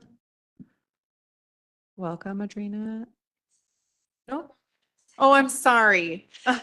Thank you for trekking over here to Whittier, and thank you for making your comment. But I was watching online. Okay, great. So I was hearing about if there no being consequences to when people are caught with bringing contraband into the facilities. What about the officers that get caught doing the same thing? They get no consequences at all when they get placed on leave. And the same thing goes with the teachers too. And then based on the articles we read on the LA Times, that they're the ones that are pointing the finger saying they're the ones that hold accountability towards that. But here we're blaming the kids and we're still blaming the parents for stuff they're not even doing, in my opinion. And I just feel like maybe the policy needs to include everybody. I know the probation Bill of Rights refuses that. And maybe we got to go fix that too, to include consequences for everybody who gets caught dealing drugs in that facility of kids that's meant to rehabilitate and treat. Thank you.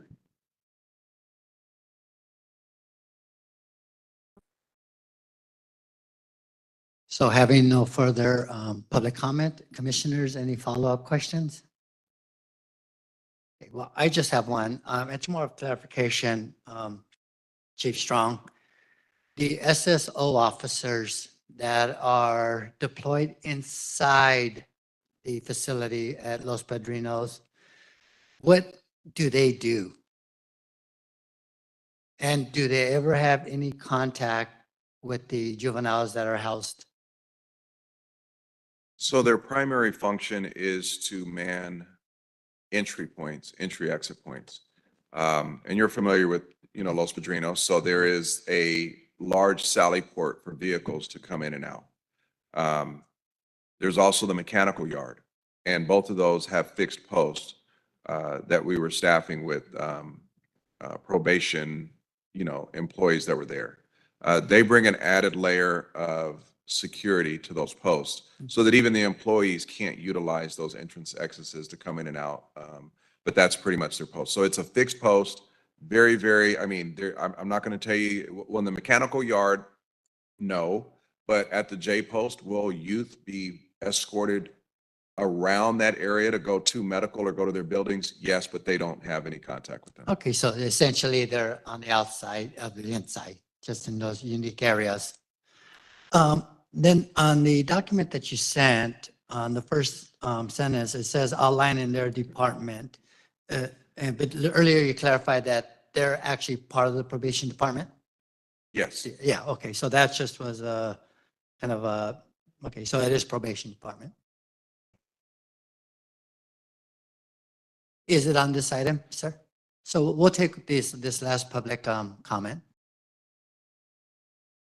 What's good, y'all? My name is Red Martinez. I work for Dia Chucha Central Cultural and Bookstore. We have programs running at Barry J. Nydorf, and we've had to cancel class because people had overdosed on fentanyl. And I think,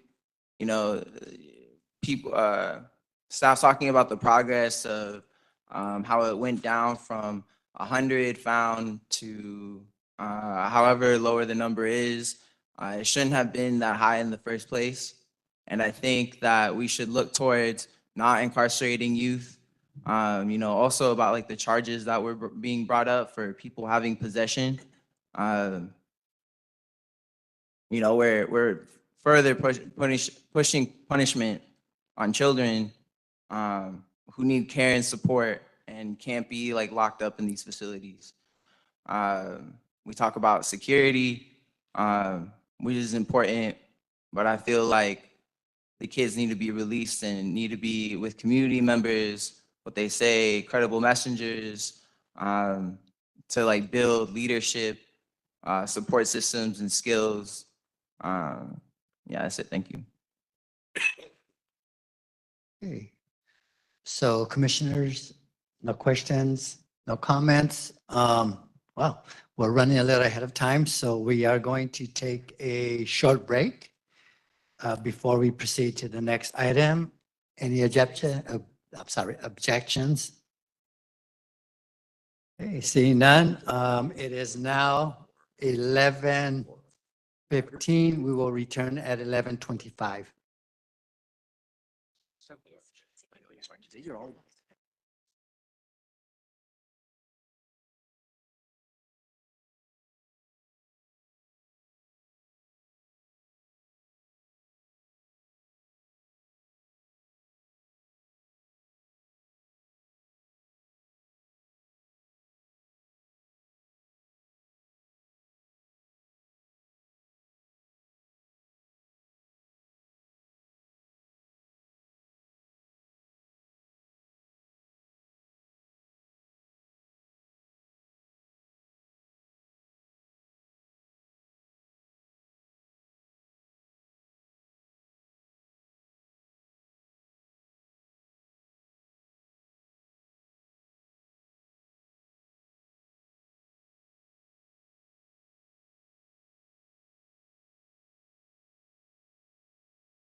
Okay, commissioners, we have about 35 seconds.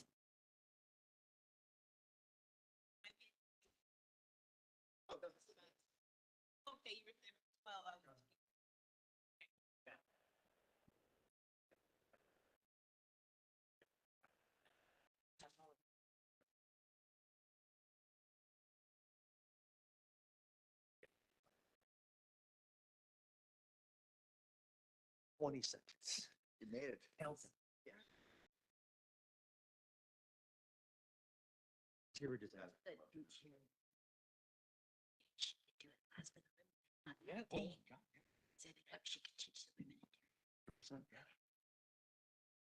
Okay, we're back and we're moving on to item number 6. We will discuss and take appropriate action, including passing a motion. Oh, I'm sorry. Number 5, we will discuss and take appropriate action on the Board of State and Community Corrections findings regarding compliance with Title 15 and Title 24 at Barry J. Nardoff Secure Youth Treatment Facility and Los Padrinos Juvenile Hall, and the Probation Department's progress toward compliance. Chief Epps.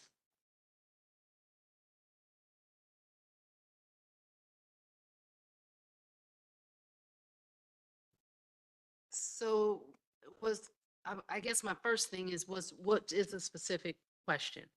Yes, I see it's on the agenda. I see that the letters that we received regarding notices of noncompliance are attached.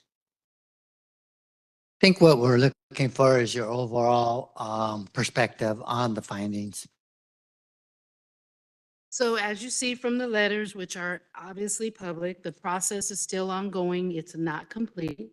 We did receive notice of the findings from BSCC yesterday for LP, and I believe last Friday for Barry. We are still in the process of putting our response together. Myself and Deputy Director Sheila Williams will be present for the next BSCC meeting on the 15th. And that's the scope in which I can respond right now because we are still in the process of responding. Thank you. So Commissioner Garcia-Leyes drafted a motion on this topic and it is attached to the agenda, and commissioners have had a chance to review it in advance. We're going to hear from commissioners about any questions or comments they have on this topic. Then Commissioner Garcia-Leyes can make some comments about his motion. Then we will go to public comment and come back for any follow-up discussion and vote.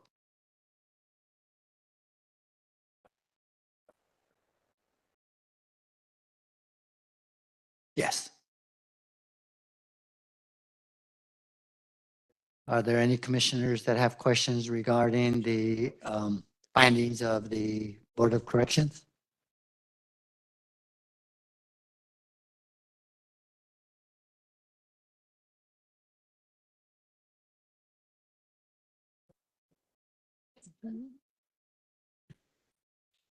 Okay. So not having questions, Commissioner Lace. So Chief Epps, you were at our last meeting where Scott Sanders gave a presentation on the cap. Is that correct? Yes. So at the last meeting, there had been no instructions to avoid speaking on the cap because it was an ongoing process. Is that right? I gave no instructions for that. Mr. Sanders answered the questions of the board. We arrived separately. There was no pre-discussion. Okay. Have you been instructed not to answer questions about the cap because the process is ongoing? No. So the decision not to answer questions about the cap is your own decision? The decision not to answer questions about the corrective action plan currently in the process of completion and review, well, the findings from the Board of State and Community Corrections is mine based on the fact that I'm familiar with the process, that the Board of State and Community Corrections has the authority, as you know, to conduct those Title 15 inspections, subsequent targeted inspections to determine if we meet the standards. Once the findings are issued, we then respond, and the process is still ongoing. So my decision not to answer the questions is based on being familiar with the process, the fact that the process is not complete, and I would be remiss in providing a response when I know the process is underway and there are still determinations or decisions that may be made based upon our response. I think it's premature. I don't think it would serve well, so that's my reason for not answering the questions. Have you discussed this with the probation chief? I discussed the corrective action plans with the chief. However, for all of the responses that have come to the POC, those came from me. So any decisions, of course, copies were provided, but as you know, we talked briefly before the meeting. So no, my specific response on this, no. Thank you. So I have a few questions just to make sure I leave no stone unturned, but I understand that you may not feel appropriate to answer the questions. But was a staffing analysis provided to the BSCC staff as part of the inspection process? Yes. Is there a reason that staffing analysis was not provided to us when we've requested it, going back to November? So let me go back to the response I gave. So there were several outstanding documents to the POC. I'm sorry, this is going to take a long time if yes or no questions But get I long don't think it's a answers. yes So or the no question was, is there a reason for not providing us? I assume the answer is yes. I would expect you not to say there's no There reason. is a yes, but there's a reason for not providing them. Okay, and what is that reason? So basically, again, there were the targeted inspections at Berry on January 17th. There was the targeted inspection at LP on the 18th. The inspection at both facilities is complete. Findings have now been given, but we are responding on the 15th at the BSCC hearing. Therefore, the process is not complete. There may be additional determinations contingent upon the outcome of that hearing. Okay. So I'm not going to respond based on that fact. Okay.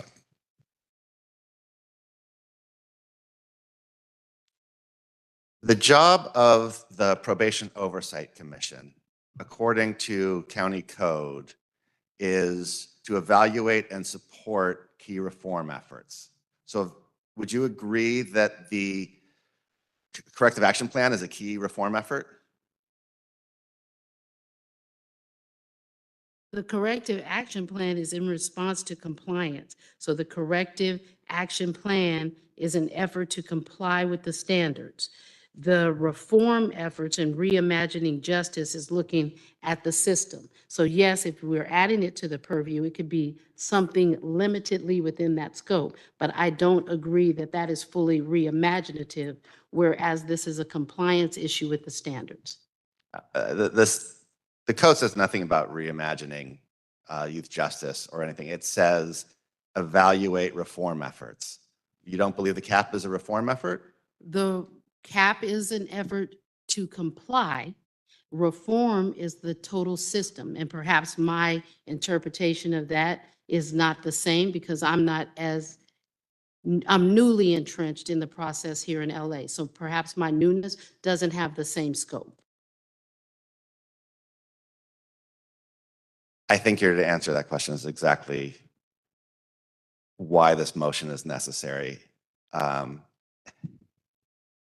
If we can't, between the department and the commission, even agree on what a reform is, I don't see any ability for us as a Probation Oversight Commission to trust that the department is able to give an accurate and candid evaluation of itself, which is, of course, the reason we exist. The purpose of the Probation Oversight Commission is to be a third or a neutral or at least objective outside organization that will evaluate and make its own conclusions regarding key reform efforts, which is the reason why I introduced my motion. So I'm not sure, Chair, if we should move to the motion right now or if you had a different order in mind. Let me first see if any of the commissioners have questions or comments. I believe the chief had a follow-up comment. Oh, I'm sorry. So my only follow-up comment to that is, it's not a secret to anyone that probation has been non-compliant, and it's been a pattern for several years. Just using my memory, going back to as far as 2013. There's been BSCC involvement for non-compliance. There's been state and federal compliance for the Department of Justice issues under monitoring. At one point coming out of monitoring, having a pattern of coming into compliance, then falling back out of compliance. So there have been substantial issues within the department to remain compliant, to have a sustainable way of being compliant and meeting the standards that need to be met. There is a systematic issue of noncompliance. So for me, the two are very separate. There does need to be reform in things that happen in probation. You have things such as decarceration of girls, you have lower levels of least restrictive ways to consider not having people in custody. You have things that you want to do in the court process. For me, the baseline of you or any department, right, remaining compliant with standards is a responsibility and an inherent duty. Whereas the supplemental efforts of reform, improving benchmarks in the system, to have better ways of doing rehabilitation and intervention, to have better ways of working with community partners and partner agencies, educational agencies, mental health agencies, public health, social work reforms, to embed in the department and have better outcomes and programs is supplemental. It's inherently necessary. I'm sorry. I had Compliance hoped is that if I had different. asked straightforward questions, we could move this along without confrontation. Point of order. But there was no question there. There was an answer though. As a person who considers himself a reformist, compliance is one thing. That's by law. You have to do that, period. Reform is to transform a system, to add to it. The system that we currently have doesn't work. That's true for corrections and carceral systems across the United States. We are transforming the system. When you add to that, that's separate from compliance. The cap is compliance for the basic rules and necessities for a facility to operate. I believe, and this is just like one, in my opinion, respectfully. There's a county code, I don't know what it is, but how we're supposed to communicate with each other. And it means that we're supposed to be civil across the board. I believe that the answer, the question was being answered. There are two different pieces. The cap is a compliance piece. By law, you have to do. Reform is something as we change laws and want to transform our system and make it into something better. I believe that's exactly what was being said. Correct me if I'm wrong. No, but she had already said it, and we have a limited amount of time, and speeches that repeat themselves are not getting us forward. They're not moving us forward. So what I would like is for us to let each other finish our sentences and keep a civility that allows us to actually move forward. This is a very nuanced question between the caps and the reform. I'm struggling with it. So if we can just keep our answers more succinct and more clear, that way we're not lost in the discussion, I would appreciate that. So Commissioner Garcia-Leyes, if you can just ask the question and then we'll get the answer and then we'll see if any other commissioners have any questions or answers or comments. I had no question. No more? No. Okay, we're done. Okay, and are you done with your answer, Ms. Epps? I'm done. Okay, and I'm sorry, Mr. Lewis? I'm Okay, we're done. So at this, oh, no, of course it's okay. No. Commissioner Kakani. Okay. I know that there is some difference of opinion about reform and whether it means improving a system or improving a system such that we're meeting the most minimum standards, which maybe Commissioner Garcia-Leyes and I agree that reform is not transform, it is just improving a system so that we are meeting the most basic standards in this instance, but just for the public's benefit. 'Cause I think sometimes, as you said, these are nuanced issues, we get lost in the details. So for everyone's benefit, the Board of State and Community Corrections, right, is a state body that is charged with creating the most basic and minimum standards for facilities, right? Everything from whether a young person receives clean underwear to how often safety checks occur, correct? Correct. Okay. And the departments that run these facilities are charged with meeting those basic standards. Okay. And just for a purpose of timeline, so you all were notified on or about August 18th that, or maybe even August 11th, that you all were out of compliance with those minimum standards at Barry J and Los Padrinos. Is that right? Yes. Okay. And then at that point, you have 60 days to submit a corrective action plan to then become in compliance. So you're not necessarily implementing the corrective action plan, but you're just creating the corrective action plan, right? For 60 days. 60 days to come into compliance, have your plan, and then you have the time to work on it. But I'd have to verify that. I don't want to say yes concretely, but. So I'm pretty sure that you have 60 days to just come up with the plan. And so that means that for those 2 months while you're coming up with the plan, young people are living in facilities that are out of compliance. And then you have, so that takes us to October, right? You submit your plan, BSCC says, cool, we accept this. And then you have another 3 months, right, to come into compliance. And so in theory, that would take us to about January, which is when BSCC comes down to do their final check. So now we're 5 months, right? 60 days to create the corrective action plan, 90 days to implement it. So now we're at 5 months where probation is given a shot at coming into compliance with all of those minimum standards to make sure that our young people are being confined in facilities that are suitable, essentially, for their incarceration. And then we get notified, I guess, in February. So now we're almost at like 6 months that you all are out of compliance.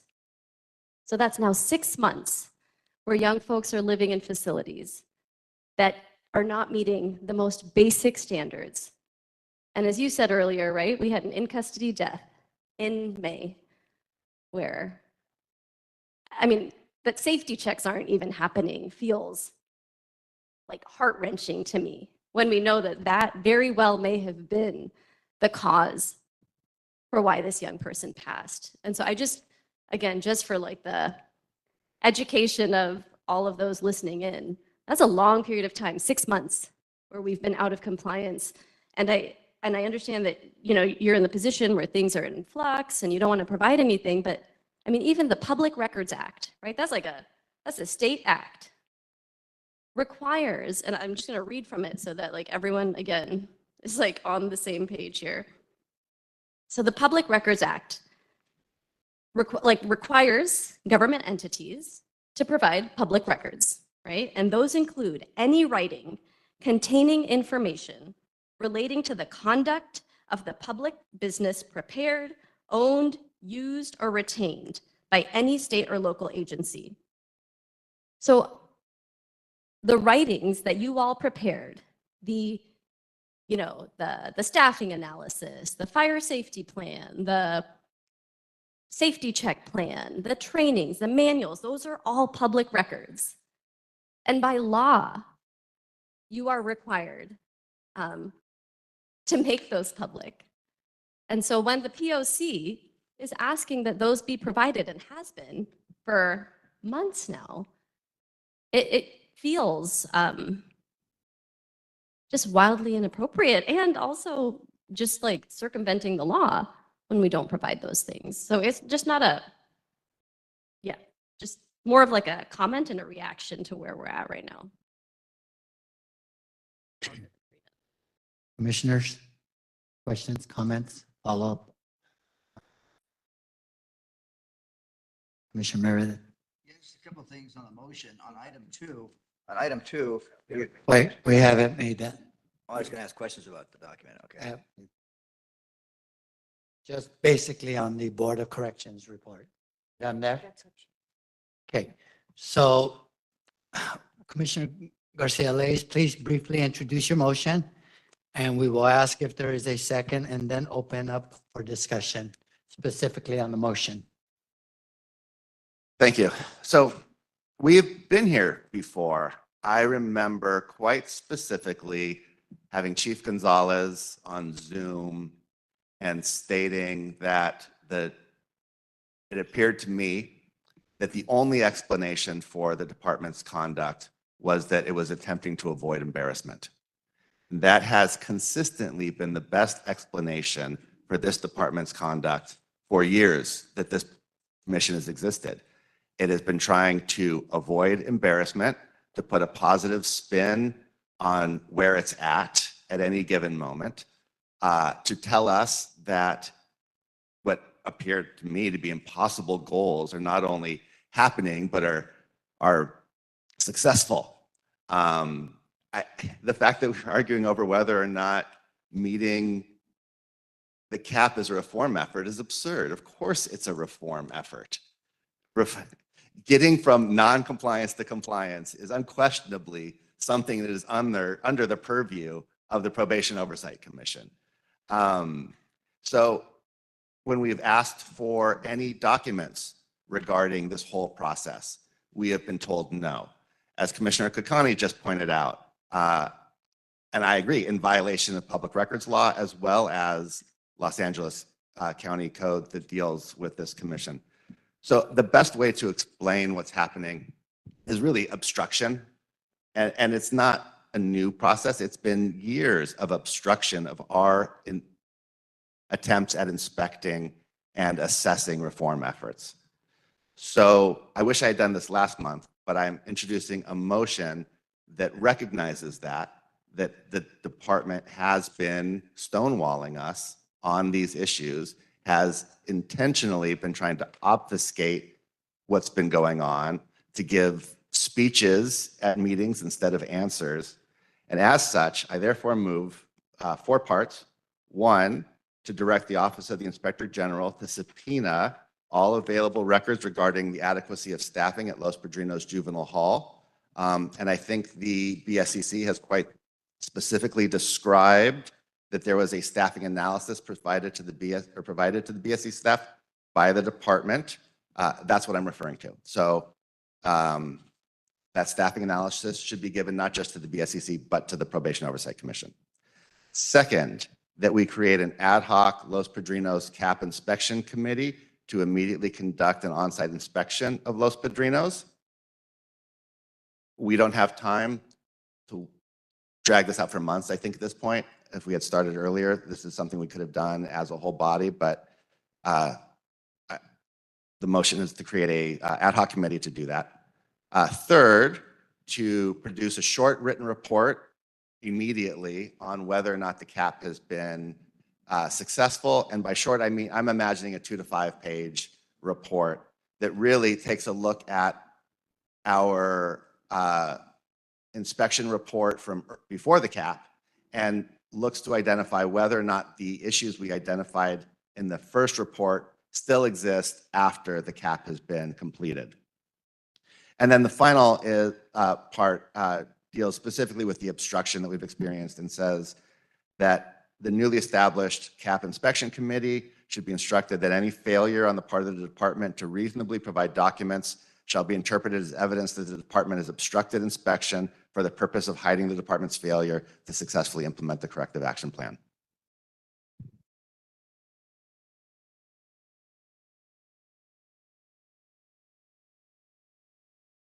Or second for this motion. Okay, Commissioner Corrales, second. Now we will have a discussion. Any commissioners that would like to weigh in, please? Commissioner Corrales. Thank you, Commissioner Eduardo. I agree with this motion, and I feel that sometimes in reaching this point, our tones might at times sound off, but I think when you look at how long we've come into this commission, panel and the questions we've been asking, and that this motion puts forth, the duration that we've put into these questions and asking some of the same questions. And now to reach this point, I do feel it's an important motion that is needed to move forward. And that's why we're here, right? We're here for, for probation, for the people, for those that are in these carceral facilities. And, so I think it's an important time. I agree. Just looking at the BSCC's report on non-compliant staffing, youth supervision, policy and procedure manual, fire safety plan, and this goes on. Some of these are easy fixes. Really easy fixes. I don't know why the deployed staff was removed, because that was what allowed them to be in compliance for staffing. Like, that should have stayed. And then even the searches, we just had if it's not consistent, it does no good, because I've talked about this in the past. Searches are necessary. I don't like them, but searches are necessary in any carceral facility for the safety of both the people that are in the facility, but also for the safety of the staff that work in there. But these are easy solutions or easily solved problems, and I don't understand why they're not being solved. Yeah. Any other commissioners with comments or questions? I have a question. So this ad hoc commission here, what do you envision beyond what we can do now? So I know that these unannounced inspections, but are you envisioning something beyond what is sort of our own standard? So the purpose of the motion is to just do an immediate quick check on whether or not things still look like they did when we did our last inspection, and to make a report available to the public. Particularly, there are members up and down the state who, I talk to people in other counties who are saying our facilities should be shut down, but we don't think they ever will be, because the BSCC gives people a pass. It's made up mostly law enforcement and probation chiefs and folks like that, and they can't be trusted. I think the Southwell's report shows that maybe they can, but there's still just a lot of concern in the public that nobody who they consider objective is looking at whether or not these standards are being met and giving a public accounting of that. That's our job. That is exactly what we were created to do, and we have been we've waited to the last second, but this is the last second to do it in such a way that the public will have some faith in what we have to say. So this motion is really just an urgent week or two project. As for what we do going forward long term, I'm open to rethinking, some of our approach to this, because I feel like we have, to a certain extent, failed that we waited till this last second to do this. But that's not part of this motion. That would be something we'd have to revisit at a future meeting.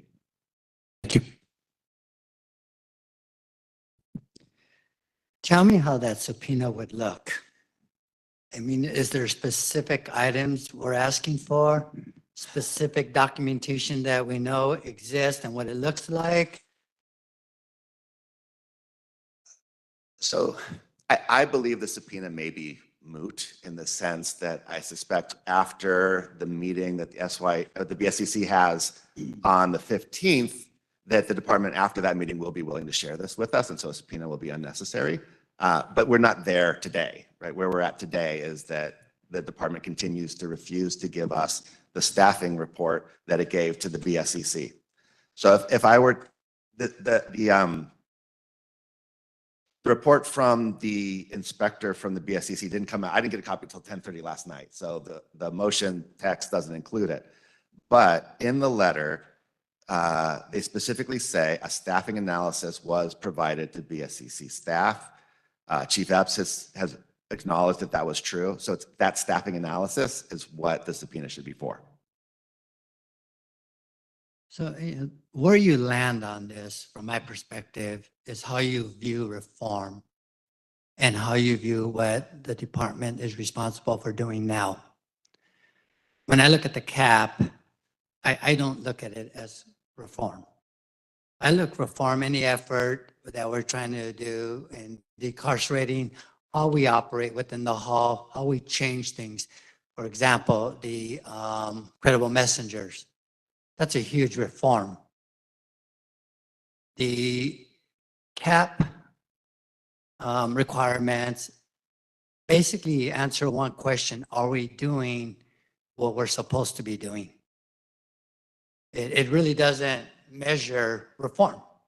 It measures, are we checking the rooms every 15 minutes? Are we providing substantial staff to protect every individual in the institution? So we have an agency, a state agency, that's actually doing that component. It's basically assessing whether or not we're meeting standards that we have set upon ourselves that follow the law. So I guess where I need clarification is, why isn't this just duplication of something that's already being done in that area? And that's where I just get boggled down on that point. I think it is the POC's job to oversee efforts to go from a failing institution to a successful institution. That's what our job is. And I think this idea of defining reform is maybe a little bit of a semantic issue, but you got to the heart of it, I think, for right now, which is, do we butt out of this because the BSCC is on top of it? And I think the answer to that should be no. And the reason is, as I said in my last answer, is because honestly, people don't really trust the BSCC. These reports are, a lot of people are like, wow, this is the best work I've ever seen the BSCC do, and I didn't expect them to do it. But that's just one person. I mean, right, this is one inspector who's written this report. There are still the remaining people on the BSCC who frankly are not folks that most people who know the makeup of the board trust, right? These are people who are clearly on law enforcement's side. When we were in this situation 2 years ago, I went back over the BSCC minutes. There's a 60-day deadline, right, after they decide a institution is unsuitable to move the kids out. It should only be there for 60 days. The BSCC decided to hold on to its notice for 2 weeks to, in my mind, unlawfully extend that period of time to give Los Angeles more time to try and evade the obvious decision or the obvious repercussions of the decision of a determination of unsuitability, right? The BSCC bends over backwards in order to not enforce the rulings and do the things that it's supposed to do. It has only been the threat of lawsuits, in my opinion, that have got the BSCC to the point we're at now, where they're even considering offering determinations of unsuitability. And I'm still not sure it's going to happen on the 15th. They say in their letter that they may extend it, even though the statute clearly says that determination has to be made at the next meeting. They're still reserving the right to continue this indefinitely and not make any decision. So for all of those reasons, I think that the public is right in not trusting the BSCC. And if our mission is to work with the public in order to create transparency, build public trust, I think this is one of those things that we have to do. We have to do an independent analysis of whether or not the corrective action plan has successfully reformed, in my words, the department or the juvenile halls. Commissioner Meredith? So what you're suggesting is we preempt BSCC and say that we're more corrective in our assessment than they are? We don't have any authority to No, I'm preempt just saying anybody. that's what it sounds like. There will be public comment. There will be presentation by the department, the BSCC is supposed to be getting as much evidence and input as possible to make its decision. And I think we should be one of those sources of evidence and one of those organizations that the public turns. And I'm also not saying necessarily that we write a report and give it to the BSCC, right? We write a report that is based on our mission and objectives, which is to try and provide trustworthy information to the public. Okay, because some of these items we can already do. We can do a spot inspection anytime we want, 24/7. So that kind of puts a little bit on us for if we haven't been doing regular inspections, updates on us. But we can do that. We can create ad hoc committees. The only thing I see on here is the need to get documentation, which the department historically, prior to the current administration, has failed to get to us on a regular basis. So, but the other items we can pretty much do as it is. The difference is without a motion and a vote, it would be a report by me, for example, as opposed to a report that's been sanctioned by the commission. But it's still a public record. Yes, either way. Commissioner Creel? I was on the fence with this, but I'm just jogging my memory about the death of Mr. Diaz and remembering that there was this heavy-heartedness of like we were expecting the BSCC to shut it down or to at least act prior to that. And so I'm really grateful for you, Commissioner Sealy, of introducing this and really giving us the full package here. I can see my initial comment about why add that we can go in these unannounced inspections since we can do that already. But I see the way you formatted this as a full package, which is very helpful now that I can process your thinking here. And you're right. I wouldn't go as far as to say that I don't trust BSCC and what they're doing, but I think that the public has definitely grown very frustrated with a lot of threatening language about closure and holding people accountable that has now fallen into a threat with no backing or a bite with no teeth, whatever new phrase I can come up with. But you're correct. I think that our mission as a commission, this body, is to hold probation department accountable, ourselves accountable, and to some degree to report back to not only the board of supervisors, but also to notify other agencies such as BSCC and others who are in this room that we have to take this very seriously. And I think that we're talking about the minimum standards here. And that's unfortunate that we're talking about the most basic standards of confinement and supervision. I'd like to add one more thing real fast I don't think I said, which is the two voices on the BSCC that are most trusted by the public, Angela Zaragoza and Scott Budnick, have both been told they have to recuse themselves from this as well, leaving really all of the community representation silent in this whole process.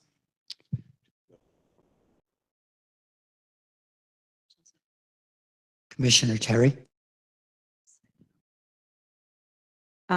Just to address what you were saying, Chief Epps, I do appreciate the nuance with reform versus compliance. And I actually appreciate that you don't see compliance as reform, because I think if you had said, yes, that's meaningful reform, we would probably not agree with that. So I appreciate your words and your comments related to that. I think my question, and I don't know if this is out of order, is do we have people who can do this within the next week? Both do the unexpected visit, write the report, because if we don't, then is there a need for the motion? But I don't know if that's out of order, if we first have to approve it and then ask about who can do it. Commissioner Lewis, you had a question or okay. So, okay. So you mentioned quality and trust. And it's the 8th of February today, which means the 14th would be the 6th. Can we fairly assess the caps within 6 days and write a report that rises to that level of quality in that little bit of a time. Given that a subpoena would have to be initiated, which probably wouldn't happen until Monday. So then you have basically 2 days to do a lot. And if we really do want to keep and build on the public's trust, we owe them a quality report, not one that's driven by the board's date of the 15th. It's just 4 days just does not seem adequate to really process, gather information, and kind of try to understand the nuances of every item on the cap. So is there any way the dates can be extended? So if that's really our purpose, that we actually dig in and maybe we open it up to more volunteers that way.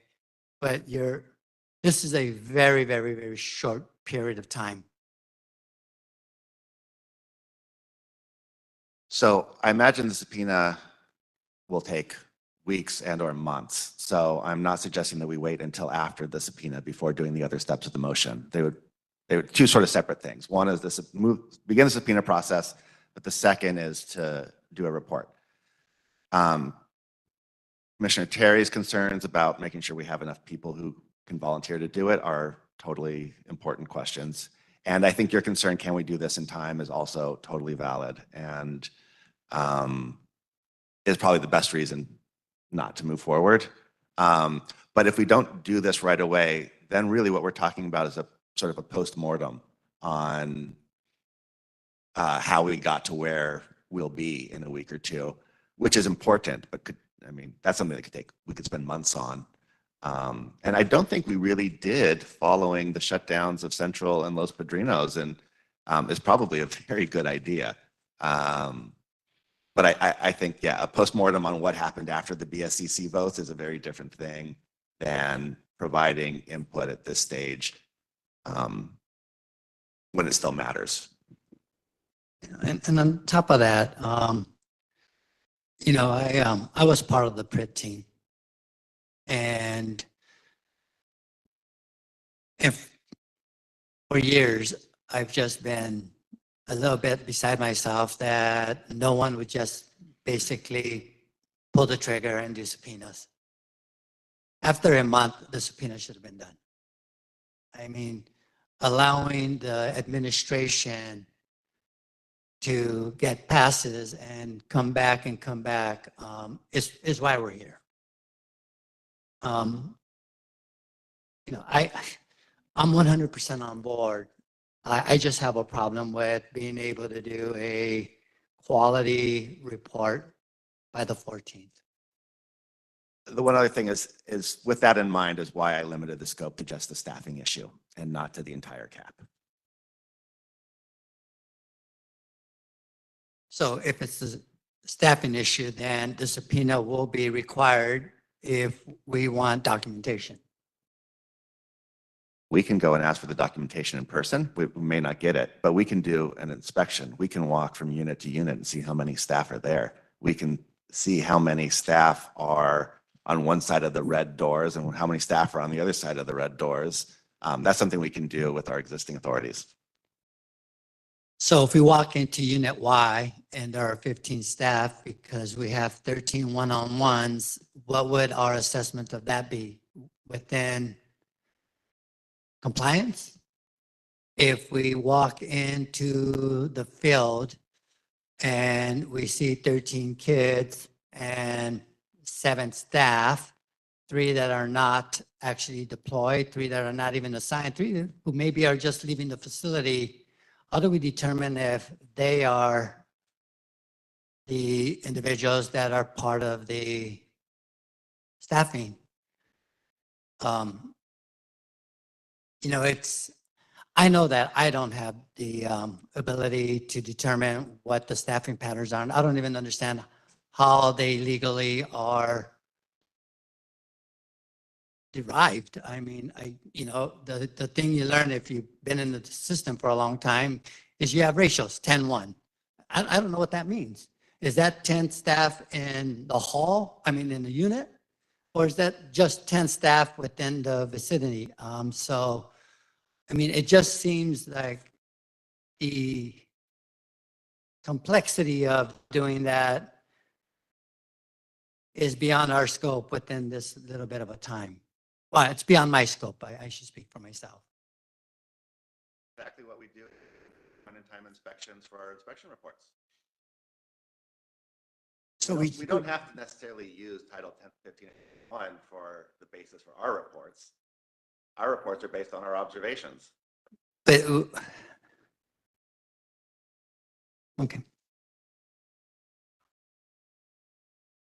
Any further comments or questions?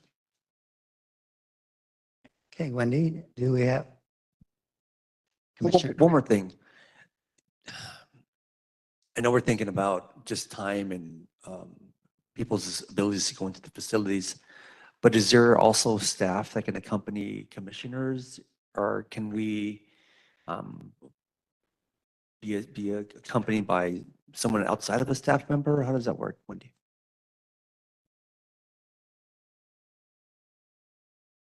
I can easily answer your first question, which is yes, there are staff who could be available. I don't think you could be accompanied by someone outside of staff.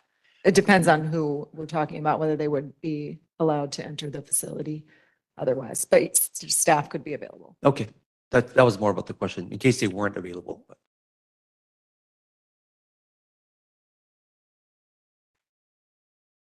Okay. Quick question for County Council. Since I authored the motion, made the motion, if I leave, do we need a new author? Or, I don't know what the movement?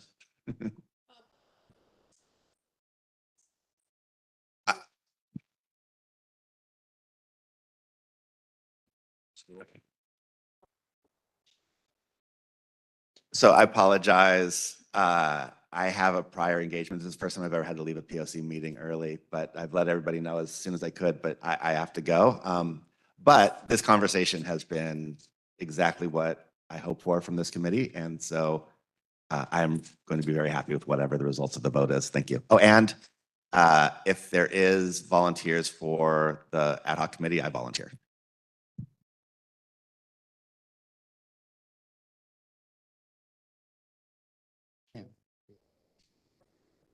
Question is like needing new authors.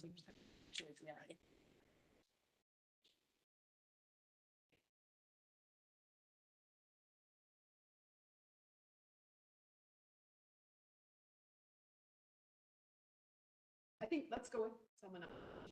I'm gonna find the authority. So I think you can ask if there's someone else willing to make the motion. Is there anybody else that would like to make the motion? I can be the substitute for Mr. Garcia-Lays as the movement of the motion, the maker of the motion. So so does that mean we need a new second? Oh, I'm sorry, at that, the county had second, I'm sorry. So now, Wendy, public comment? Okay, thank you. I believe, Janae, it was this item that we had public comment for that was in writing that was provided in anticipation of the meeting to all of the commissioners and has been attached to the agenda. You're welcome to submit written public comment. Please email us at info@poc.lacounty.gov. If you're in the room and would like to give public comment, please stand up by the podium. And if you're online, please use the raise your hand function, the little hand at the bottom of the screen, or if you're on the phone, dial *3 and your number will pop up and we'll call on you. We have a number of commenters in the room. We're at 12:14. I think we're stick with 2 minutes. Yeah. Okay. All right. We're going to stick with the 2 minutes and we'll start with Audrina. I've been attending these meetings for months and they seem to be pointless. I've come here to do more than just talk about the problems the probation department are currently facing. All we do is just talk about problems that never get fixed and probation insulting our intelligence. A true leader doesn't create problems. A true leader fixes them. A true leader creates more leaders. Where is the leader at? Because I'd like to tell you, you're not a true leader. Your whole department is in non-compliance and failing a community of kids. I've witnessed commissioners ask probation for data and important information and always get excuses and ignored. As a parent, I'm tired of hearing excuses. It's all we receive and it's unacceptable. I'm starting to accept that clearly this is intentional for a repeated cycle into a system. Let's see what your excuse is going to be at the next meeting, because you will shock everyone if you provide us results for once. Thank you, Adrina. And actually, I meant to say this, and your comments were exactly on point. Please feel free to give comments on the entire agenda item, number 5, or the motion that's been presented. Thank you. Thank you. I introduced myself before, so I'll just get straight into it about the difference between reform and the bare minimum. There is a difference for sure. I think that that it is important that as the Probation Oversight Commission to at least oversee that the bare minimum is also being provided to the youth, or else if it's not, then it should be closed down and should build on a new system. I also wanted to address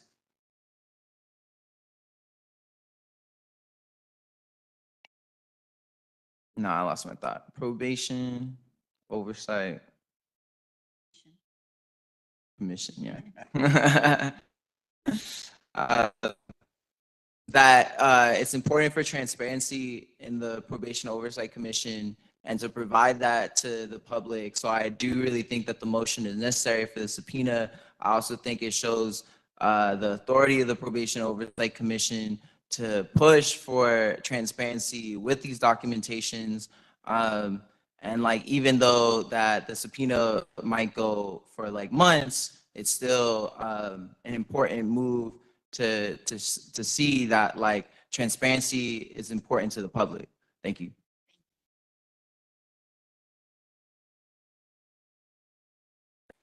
Oversight Commission. So I wasn't going to speak on this, but I decided to because as soon as I heard that the BSCC is mostly probation, fear struck me when I heard that. So I was in BSCC Compliance from 2007 to 2009, and there was an incident where I was restrained. I was overly restrained. I refused to go. I refused to go to the room. It all has to do with this. I refused to go to the room because they told they were going to give us an hour program. We only got 30 minutes, so I was hard-headed at the time. And I refused to go down, so I was restrained. When I was restrained, put on the floor, I called the probation officer out of his name. So he handcuffed me, took me to the office. When he took me to the office, he kicked my feet from under me, dropped me straight to my face. I hit the floor in my face.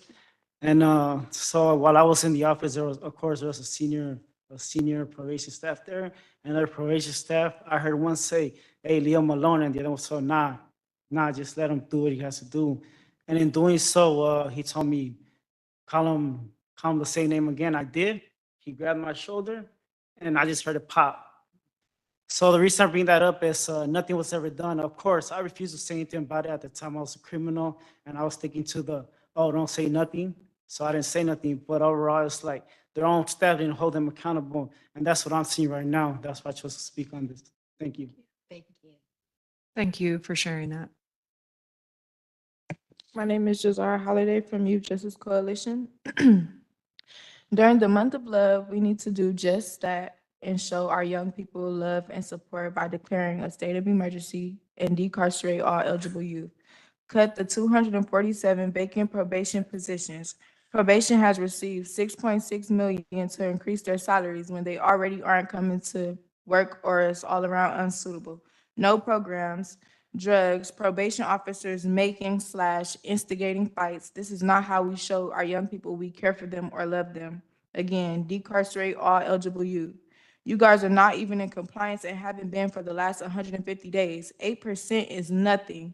If a child was in a home that was 8% suitable, they will be removed. If there was drugs in a home, they will be removed. What is the difference between you guys' facilities and us being at home?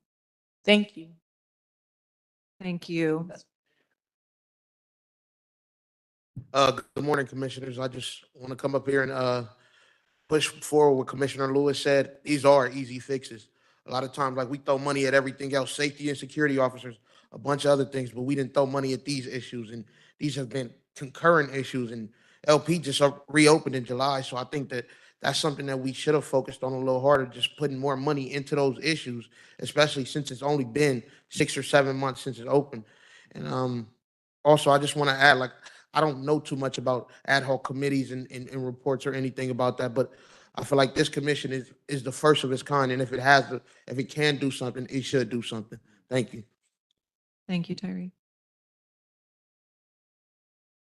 Hello, my name is Emily Zamora. I'm a youth organizer with Youth Justice Coalition.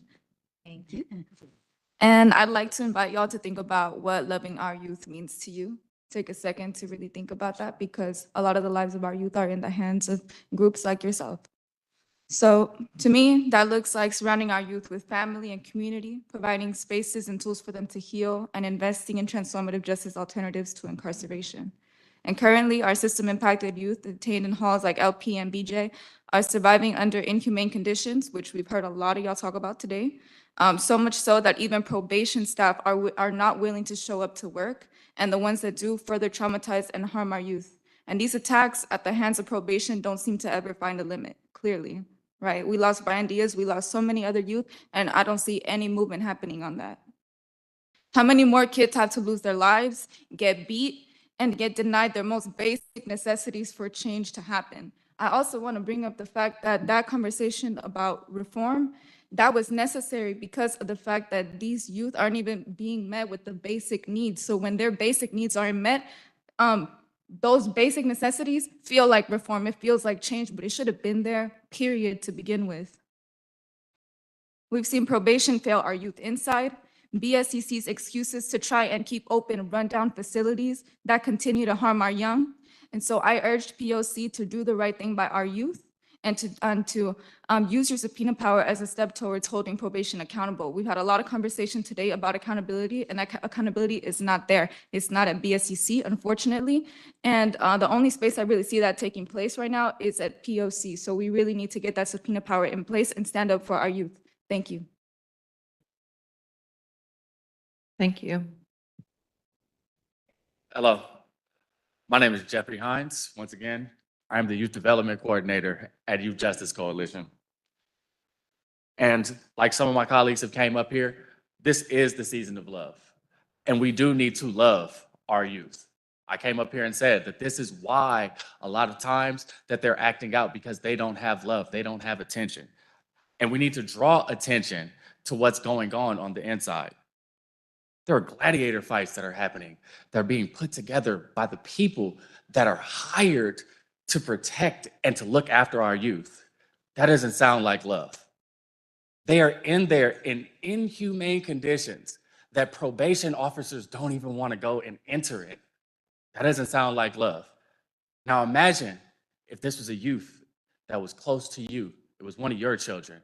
How would you feel if you heard these things? Would you feel happy, or would you be upset and up here fighting for just the bare minimum? 7 of the 10 original violations at Barry J are still there. If this was a household, Child Protective Services would have came in and snatched them up immediately. Yet, we are still acting like this isn't a thing. It's been in non-compliance for 150 days. That's wild to me. So I am asking, please, please, please use your subpoena power so that we can correct these issues. Thank you. Thank you.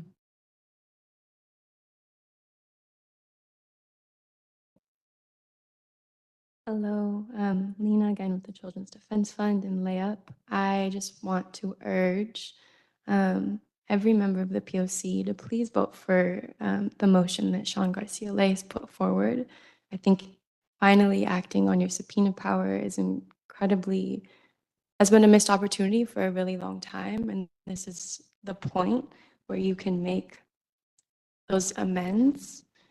And I agree with Sean that the public, myself, several others that we organized with, We don't have faith in the BSCC. We know what the composition looks like. We have seen the way that their backdoor relationships and deals with other probation departments across the state have allowed for facilities that are harming and allowing young people to die to stay open way past the point where they should have been shut down. I also think that the ad hoc committee is a great idea. The more evidence, the better.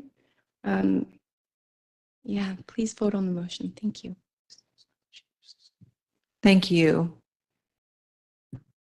Juan Gomez from the Anti-Recidivism Coalition. I just want to emphasize one more time, like I feel like when it comes to the humane conditions that should be provided and is failing, the unsuitability findings is being way overdue. And there has to be a level of urgency because I was once housed at all those juvenile halls, and it is dehumanizing to have to go pee in the corner of your cell because the staff is too lazy to go open the door, right? And that is something that 12 years ago was happening and is still happening today, right? So I understand how there has to be time to properly manage this, but there is a level of urgency. The longer we let it happen, the worse it gets or it doesn't move. And emphasizing again the problem with culture. How do we change the culture? How do we invest in the culture for probation as well for the youth and juvenile hall? So because I bet it is frustrating on both sides, not wanting to work because of the conditions. So how do we fix that? And that's it. Thank you. Thank you. How y'all doing? Good afternoon. My name is Jacob Jackson with the Youth Justice Coalition and also co-facilitator of the Heart of Youth Justice Reimagine Work Group. We urge you to use your subpoena power to get accurate data from probation that is public information to hold probation accountable to the lies that's mixed in with the truth. Probation has not embodied care first, harm last. Probation has failed us time and time again since the reopening of Los Padrinos. First, they've been found under compliance numerous times since July of 2023, bringing drugs leading to over 30 youth to overdose on probation watch, possession of weapons on facilities, and mental, physical, and emotional abuse towards the youth inside. Programs are inactive, so how are you supposed to stay productive? They say they don't have enough funding for staff, but there are more than 247 vacant paid positions still being budgeted. More security is still being invested into. Second, 8 probation officers were put on paid leave because they're having kids fight each other, which results in additional charges for youth, forcing youth 18 and over into adult court, creating an atmosphere of disconnect with the services and legal defense. Pushing them at MCJ will only amplify their criminal activity. Probation is setting youth up as a criminal and for failure. On top of that, how can probation claim this is truly rehabilitation when rehabilitation is defined as a set of interventions designed to optimize functioning and reduce disabilities in individuals with health conditions and interaction with their environment? Youth that I've connected with through the Heart of Youth Justice Reimagine Work Group and partnered with the Return on Home Service have expressed how LP hasn't benefited them going in or coming home, additionally adding on to their trauma.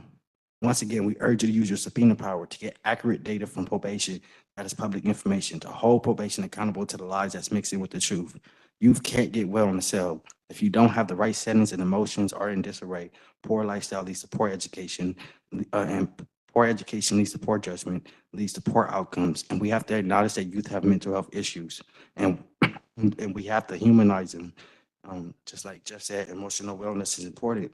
Youth increase more credible messengers that will help, that can be in assistance with helping them creating a action plan for themselves. So they That's can, your time, Jacob. Thank you.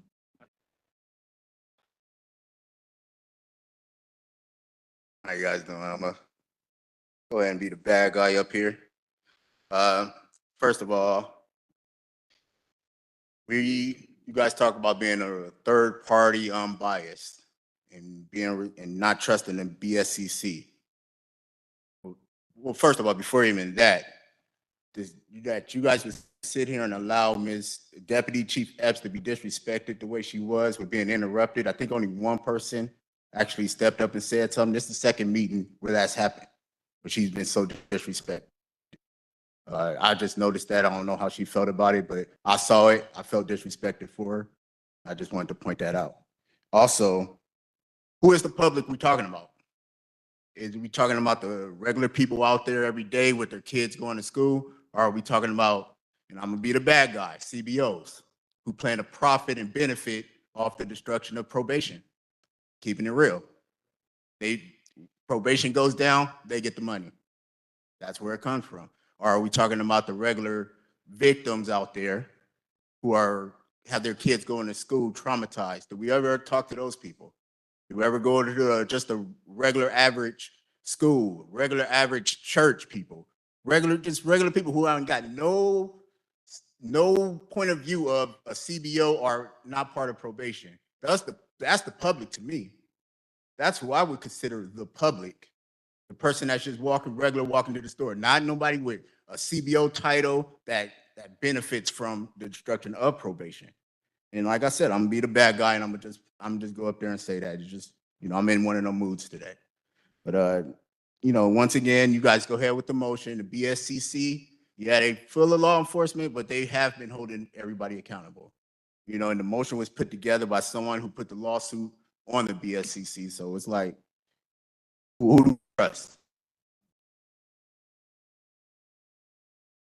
Thank you.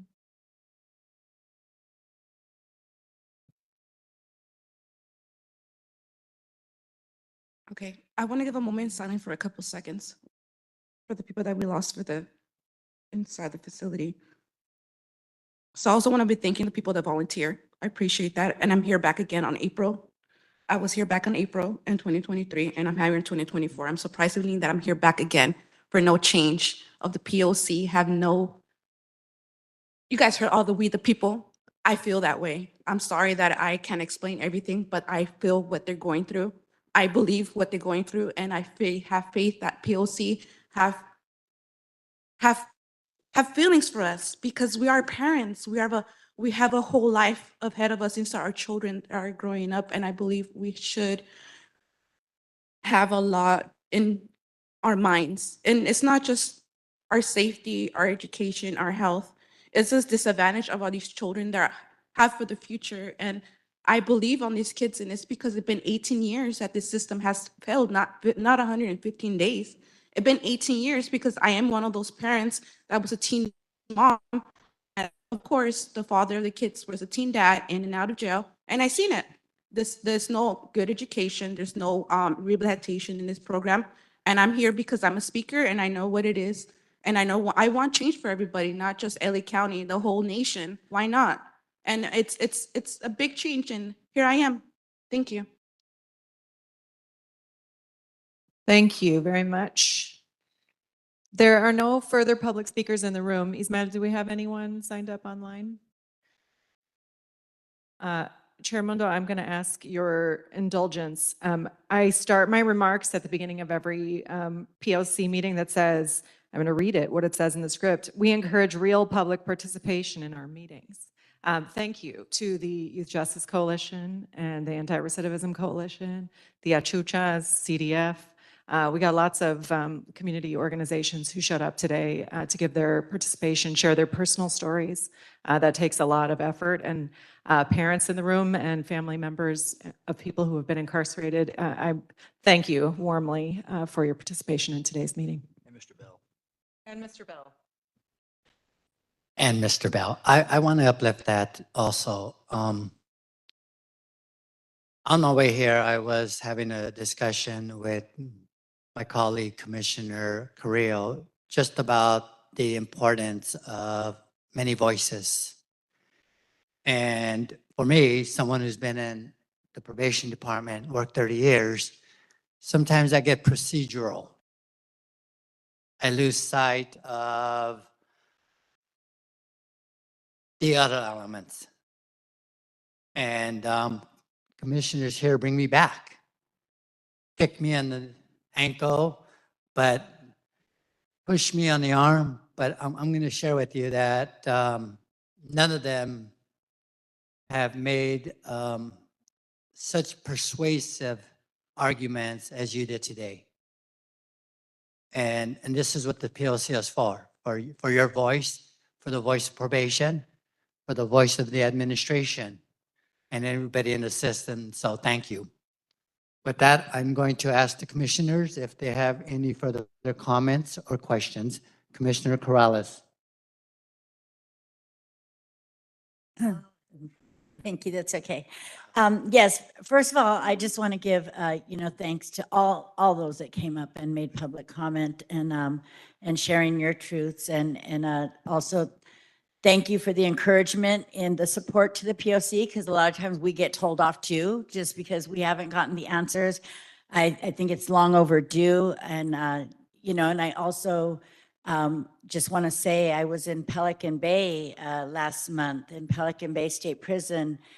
And if I tell you how young the new population looks as compared to when I was there during the hunger strikes, they have this whole new influx of new, people now. And the faces were so young. And all I could think about was our youth here and what we're, striving for. And we want to see a change. We don't want to see the next generation going into Pelican Bay. We don't want to see the next generation entering into these adult facilities. And I'd also like to make a comment on Mr. Bell's statement. I 100% agree with his statement on some of the community-based organizations. But we're not the Community-Based Organization Oversight Commission, but I do believe there should be one. There are community-based organizations abusing their own power. They are disallowing case managers from entering in, saying they are on a blackout. They are confiscating phones, saying they are on a communication blackout. Tell me, how is this any different than a carceral facility? There's a lot going on in community-based organizations getting a lot of funding too, that that are operating in, I feel, even worse way than probation because of the fact that they're dealing with people in reentry towards successful reentry, and people are free. They're not incarcerated anymore. So that I do think we do need a community-based organization commission oversight for that reason. Mr. Mayor. I just want to say again, Chief Epps, appreciate your professionalism under some stressful times. Like I say, the motion that's coming here, my biggest thing is about the fact that we have not, prior to the administration, we have now getting documentation from them. So I understand why that motion was drafted that way. Okay, Wendy, would you facilitate a vote?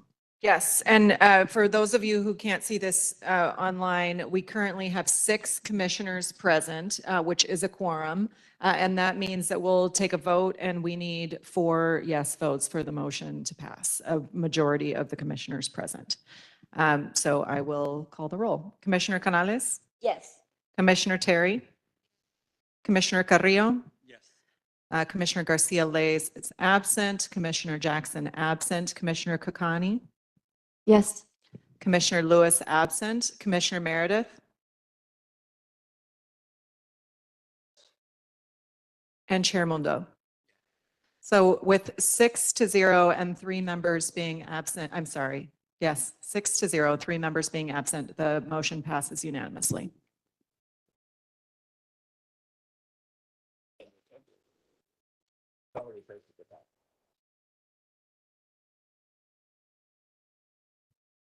Okay, we will go on to item 6. We will discuss and take appropriate action, including passing a motion directing staff to work with, to work with the OIG to issue a subpoena on behalf of the PLC, requesting the probation department requesting from the probation department attached to the agenda are items we have received from probation department since January 11th, 2024 PLC meeting for review and analysis by the PLC. We have not received responses to the following: Brian Diaz death investigation.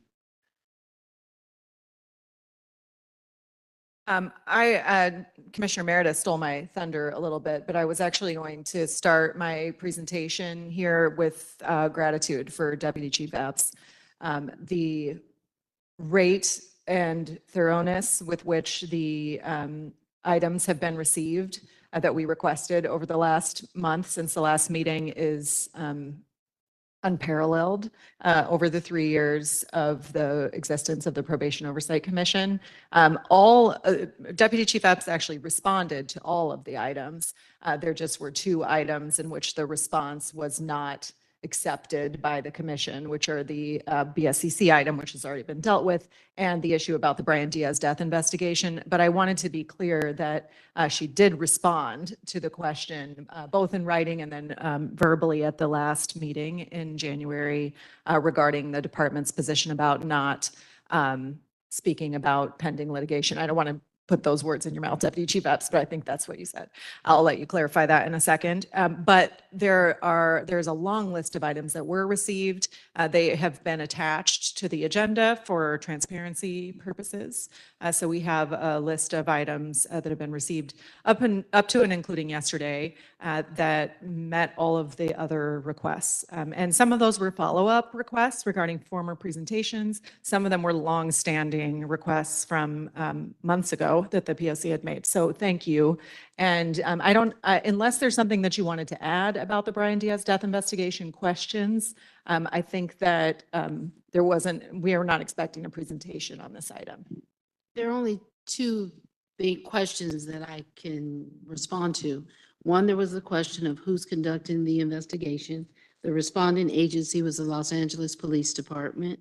My understanding is the investigation is closed.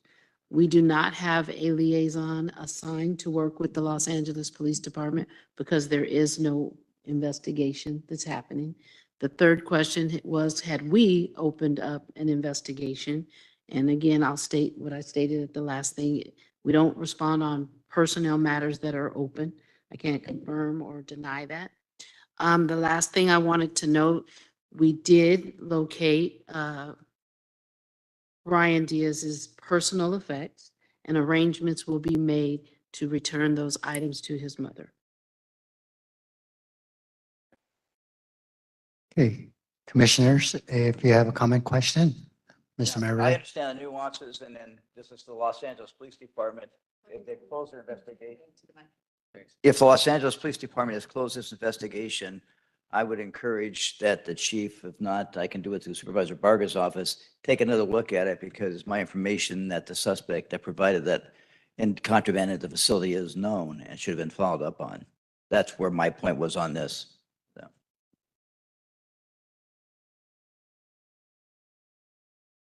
Okay, no further comment or questions?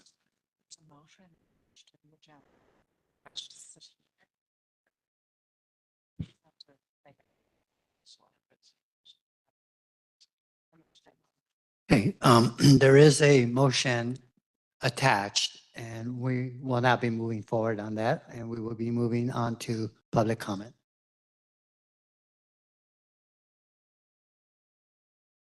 Is there anyone who'd like to give public comment on item number 6 regarding the request for information? I don't see anyone in the room. Anybody online? No commenters online. Okay.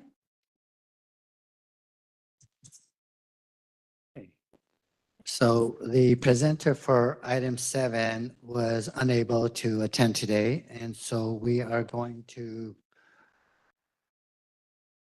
table that for another day and move on to agenda item number 8.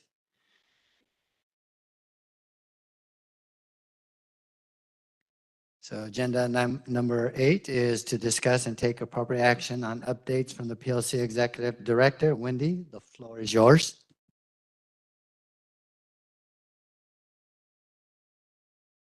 Thank you. A large reason that I put this item onto the agenda is in order for us to be able to share with all of the commissioners at one table together, and also with the public, about what the Probation Oversight Commission staff are working on. It's also an opportunity for us to continue to share some of the updated data that we receive and analyze and present to the public, so that you'll see those attached under my agenda item. That's actually probably the most important reason to add it to the agenda. Included today are recent OC spray deployment reports, as well as the population statistics. I wanted to share with you a few things that, and actually, I think I may also ask Chair Mundo if he wants to now go back to share some of the goals issues, because that was one of the things we didn't think we had time for.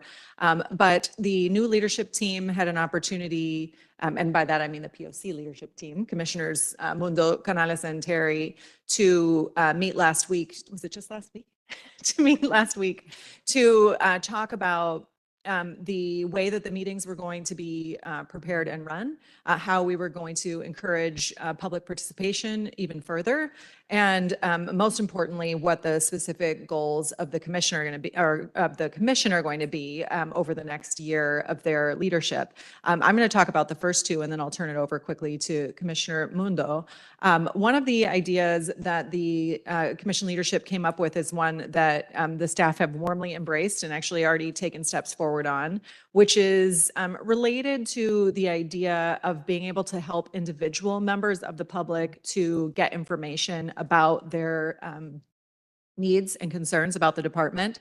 What happened today with what Deputy Chief Epps just said, I'm not sure if you heard it, but I heard a collective sigh of relief over here on the table with regard to Brian Diaz's personal items.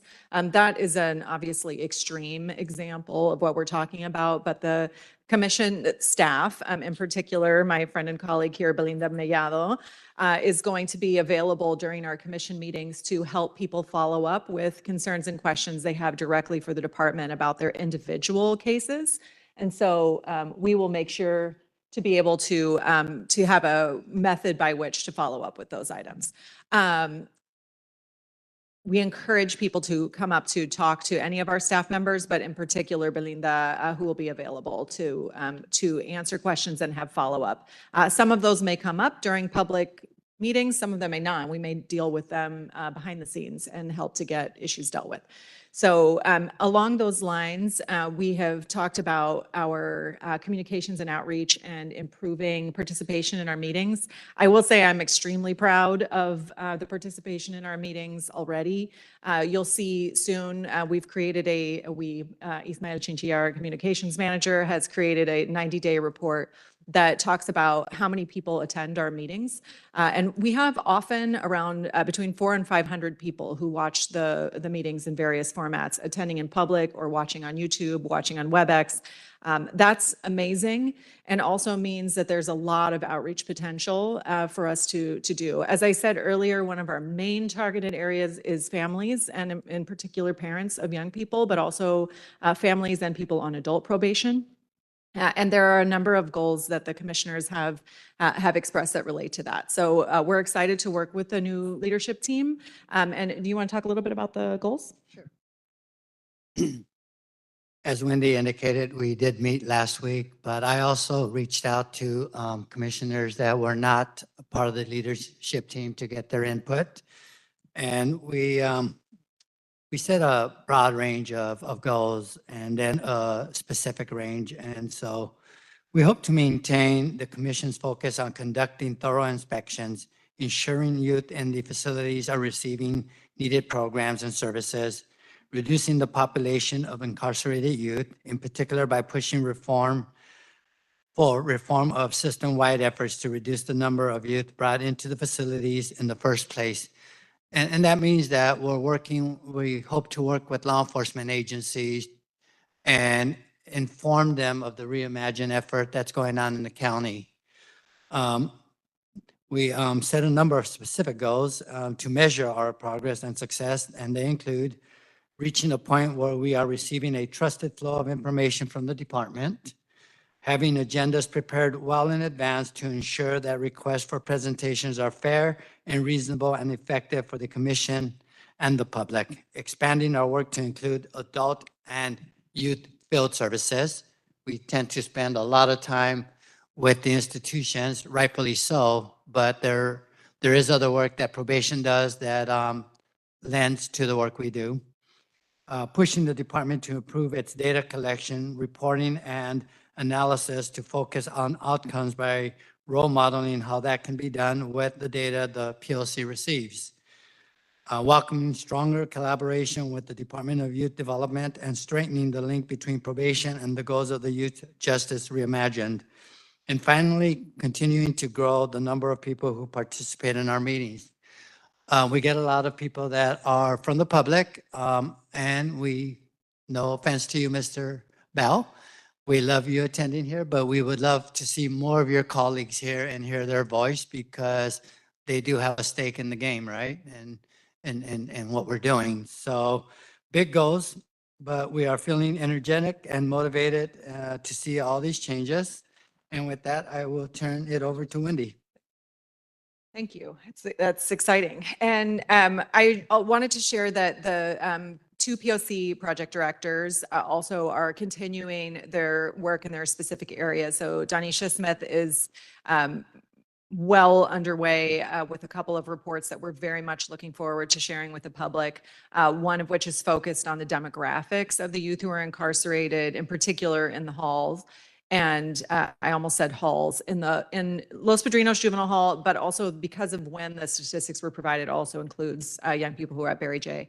And then perhaps more importantly, a report that's related to what Chair Mundo just discussed, which is about the charges that young people are facing and some of the decisions that go into who is detained and who's not detained. What I think that you'll find from that report when we're able to publish it is that it's very complicated and that this is an issue that certainly involves probation. This is probation youth and probation custody. Probation has some areas of discretion, probation rights intake reports, but it is not only probation. It is in fact decisions that involve multiple systems players, in particular the courts, as has many times been brought up in these meetings, as well as the district attorney and the public defender's offices, and some of the opportunities for alternatives through the Department of Youth Development. So lots of interesting overlaps. We also have found a number of interesting overlaps with young people who have open child welfare cases. So we will be sharing that information and are very thankful to have Danisha and her team on staff to be able to move forward with those. And then I'm very sorry that Dr. Gongora wasn't able to be here today as she's ill, but she and a team of commissioners have been continuing the work that you all directed her to complete, which is around reviewing the existence and efficacy of the programs in the facilities with a particular focus on substance use disorder treatment programs and services. And so the team has been observing and reviewing and making sure programs are happening when they're on the schedule. And Sarah is going to have a detailed report about the observations of those programs. She's also been participating in a more countywide effort that's looking at the opportunities for expanding training in harm prevention, in particular Narcan accessibility and other issues with the department. The probation department has been very welcoming, I think is the right word, around that effort, and certainly demonstrated an interest in also enhancing those programs. So that I look forward to being able to share that report with you as well. So we are busy, and we certainly will be busy this week, I think now, with some opportunities for the commissioners to visit the facilities. Okay, commissioners, any questions or comments? Wendy, would you check if we have public comment? Anybody in the room want to make public comment or commenters online? Okay. Nope. Okay, with that, we'll go to agenda item number 9. Item 9 is for matters not posted on the agenda to discuss or to place on a future meeting agenda for action. If you'd like to provide a public comment on the next item for general public comment, please raise your hand now on WebEx. If you are in the room, you can approach the front of the room to get in line. Commissioners, do you have any announcements or items you would like placed for future agenda?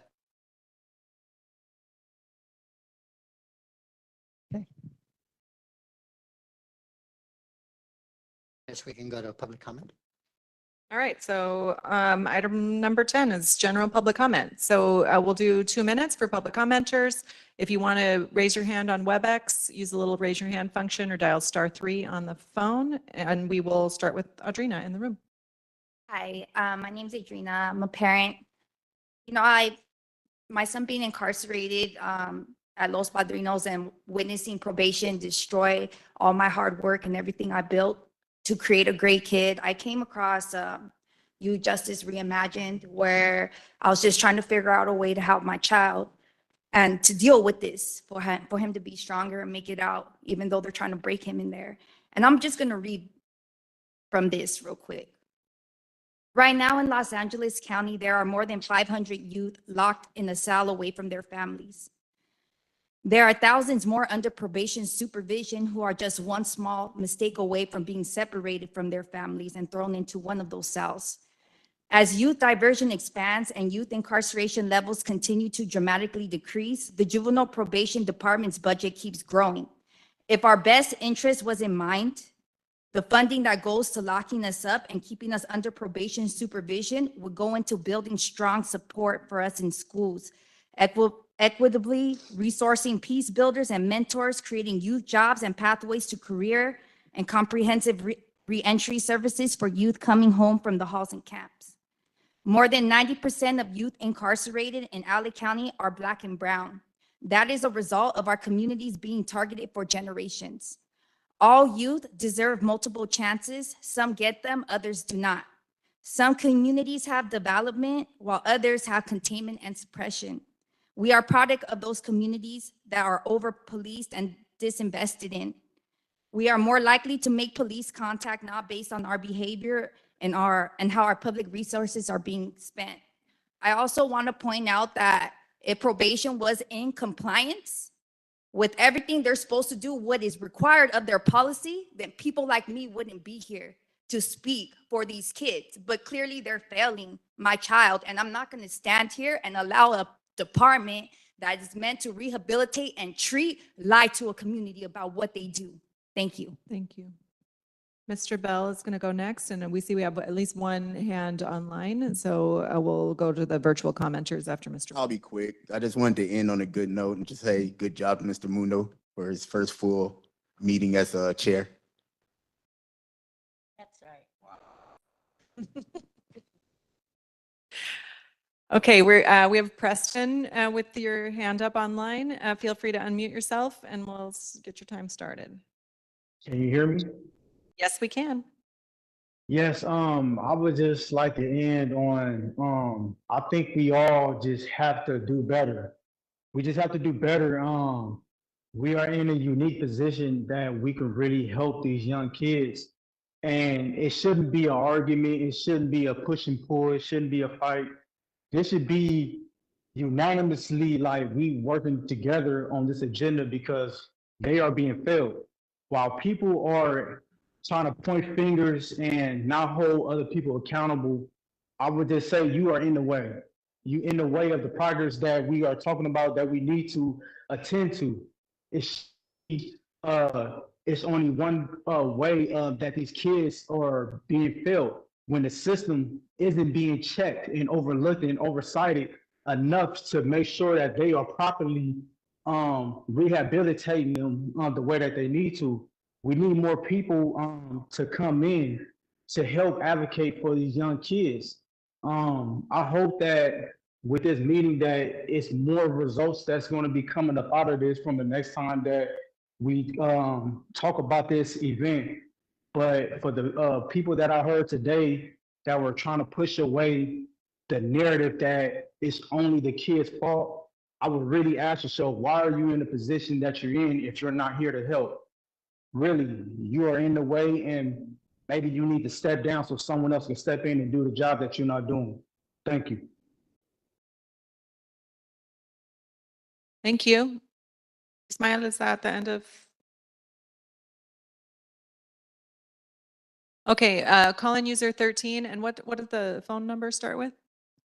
Doesn't say. So if you're a call-in user wanting to make public comment, please dial *6 on your phone. Yes, this is me. Thank you. This is Mel.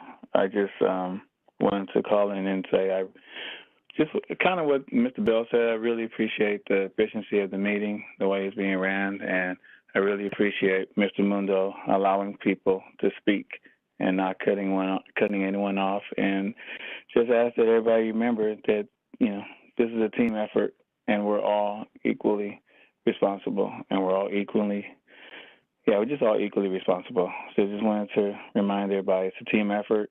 Let's collaborate and let's get this effectively done.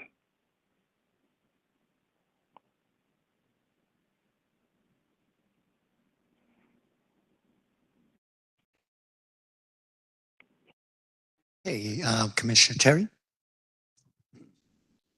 I wanted to say, Mr. Bell, I think you're right that it wasn't okay for Chief Epps to be disrespected. And I think you're right, we need to do better. And I think if we're trying to resolve problems and brainstorm solutions, then we have to hear each other. And so I just, you know, Chief Epps, I hope you hear me that it was not okay. And I do appreciate that you have been very professional in these meetings, very responsive in the meetings that you've been here a short time in this space and you followed up with requests. And I think we have to be sensitive too to how we speak to Black women in this space.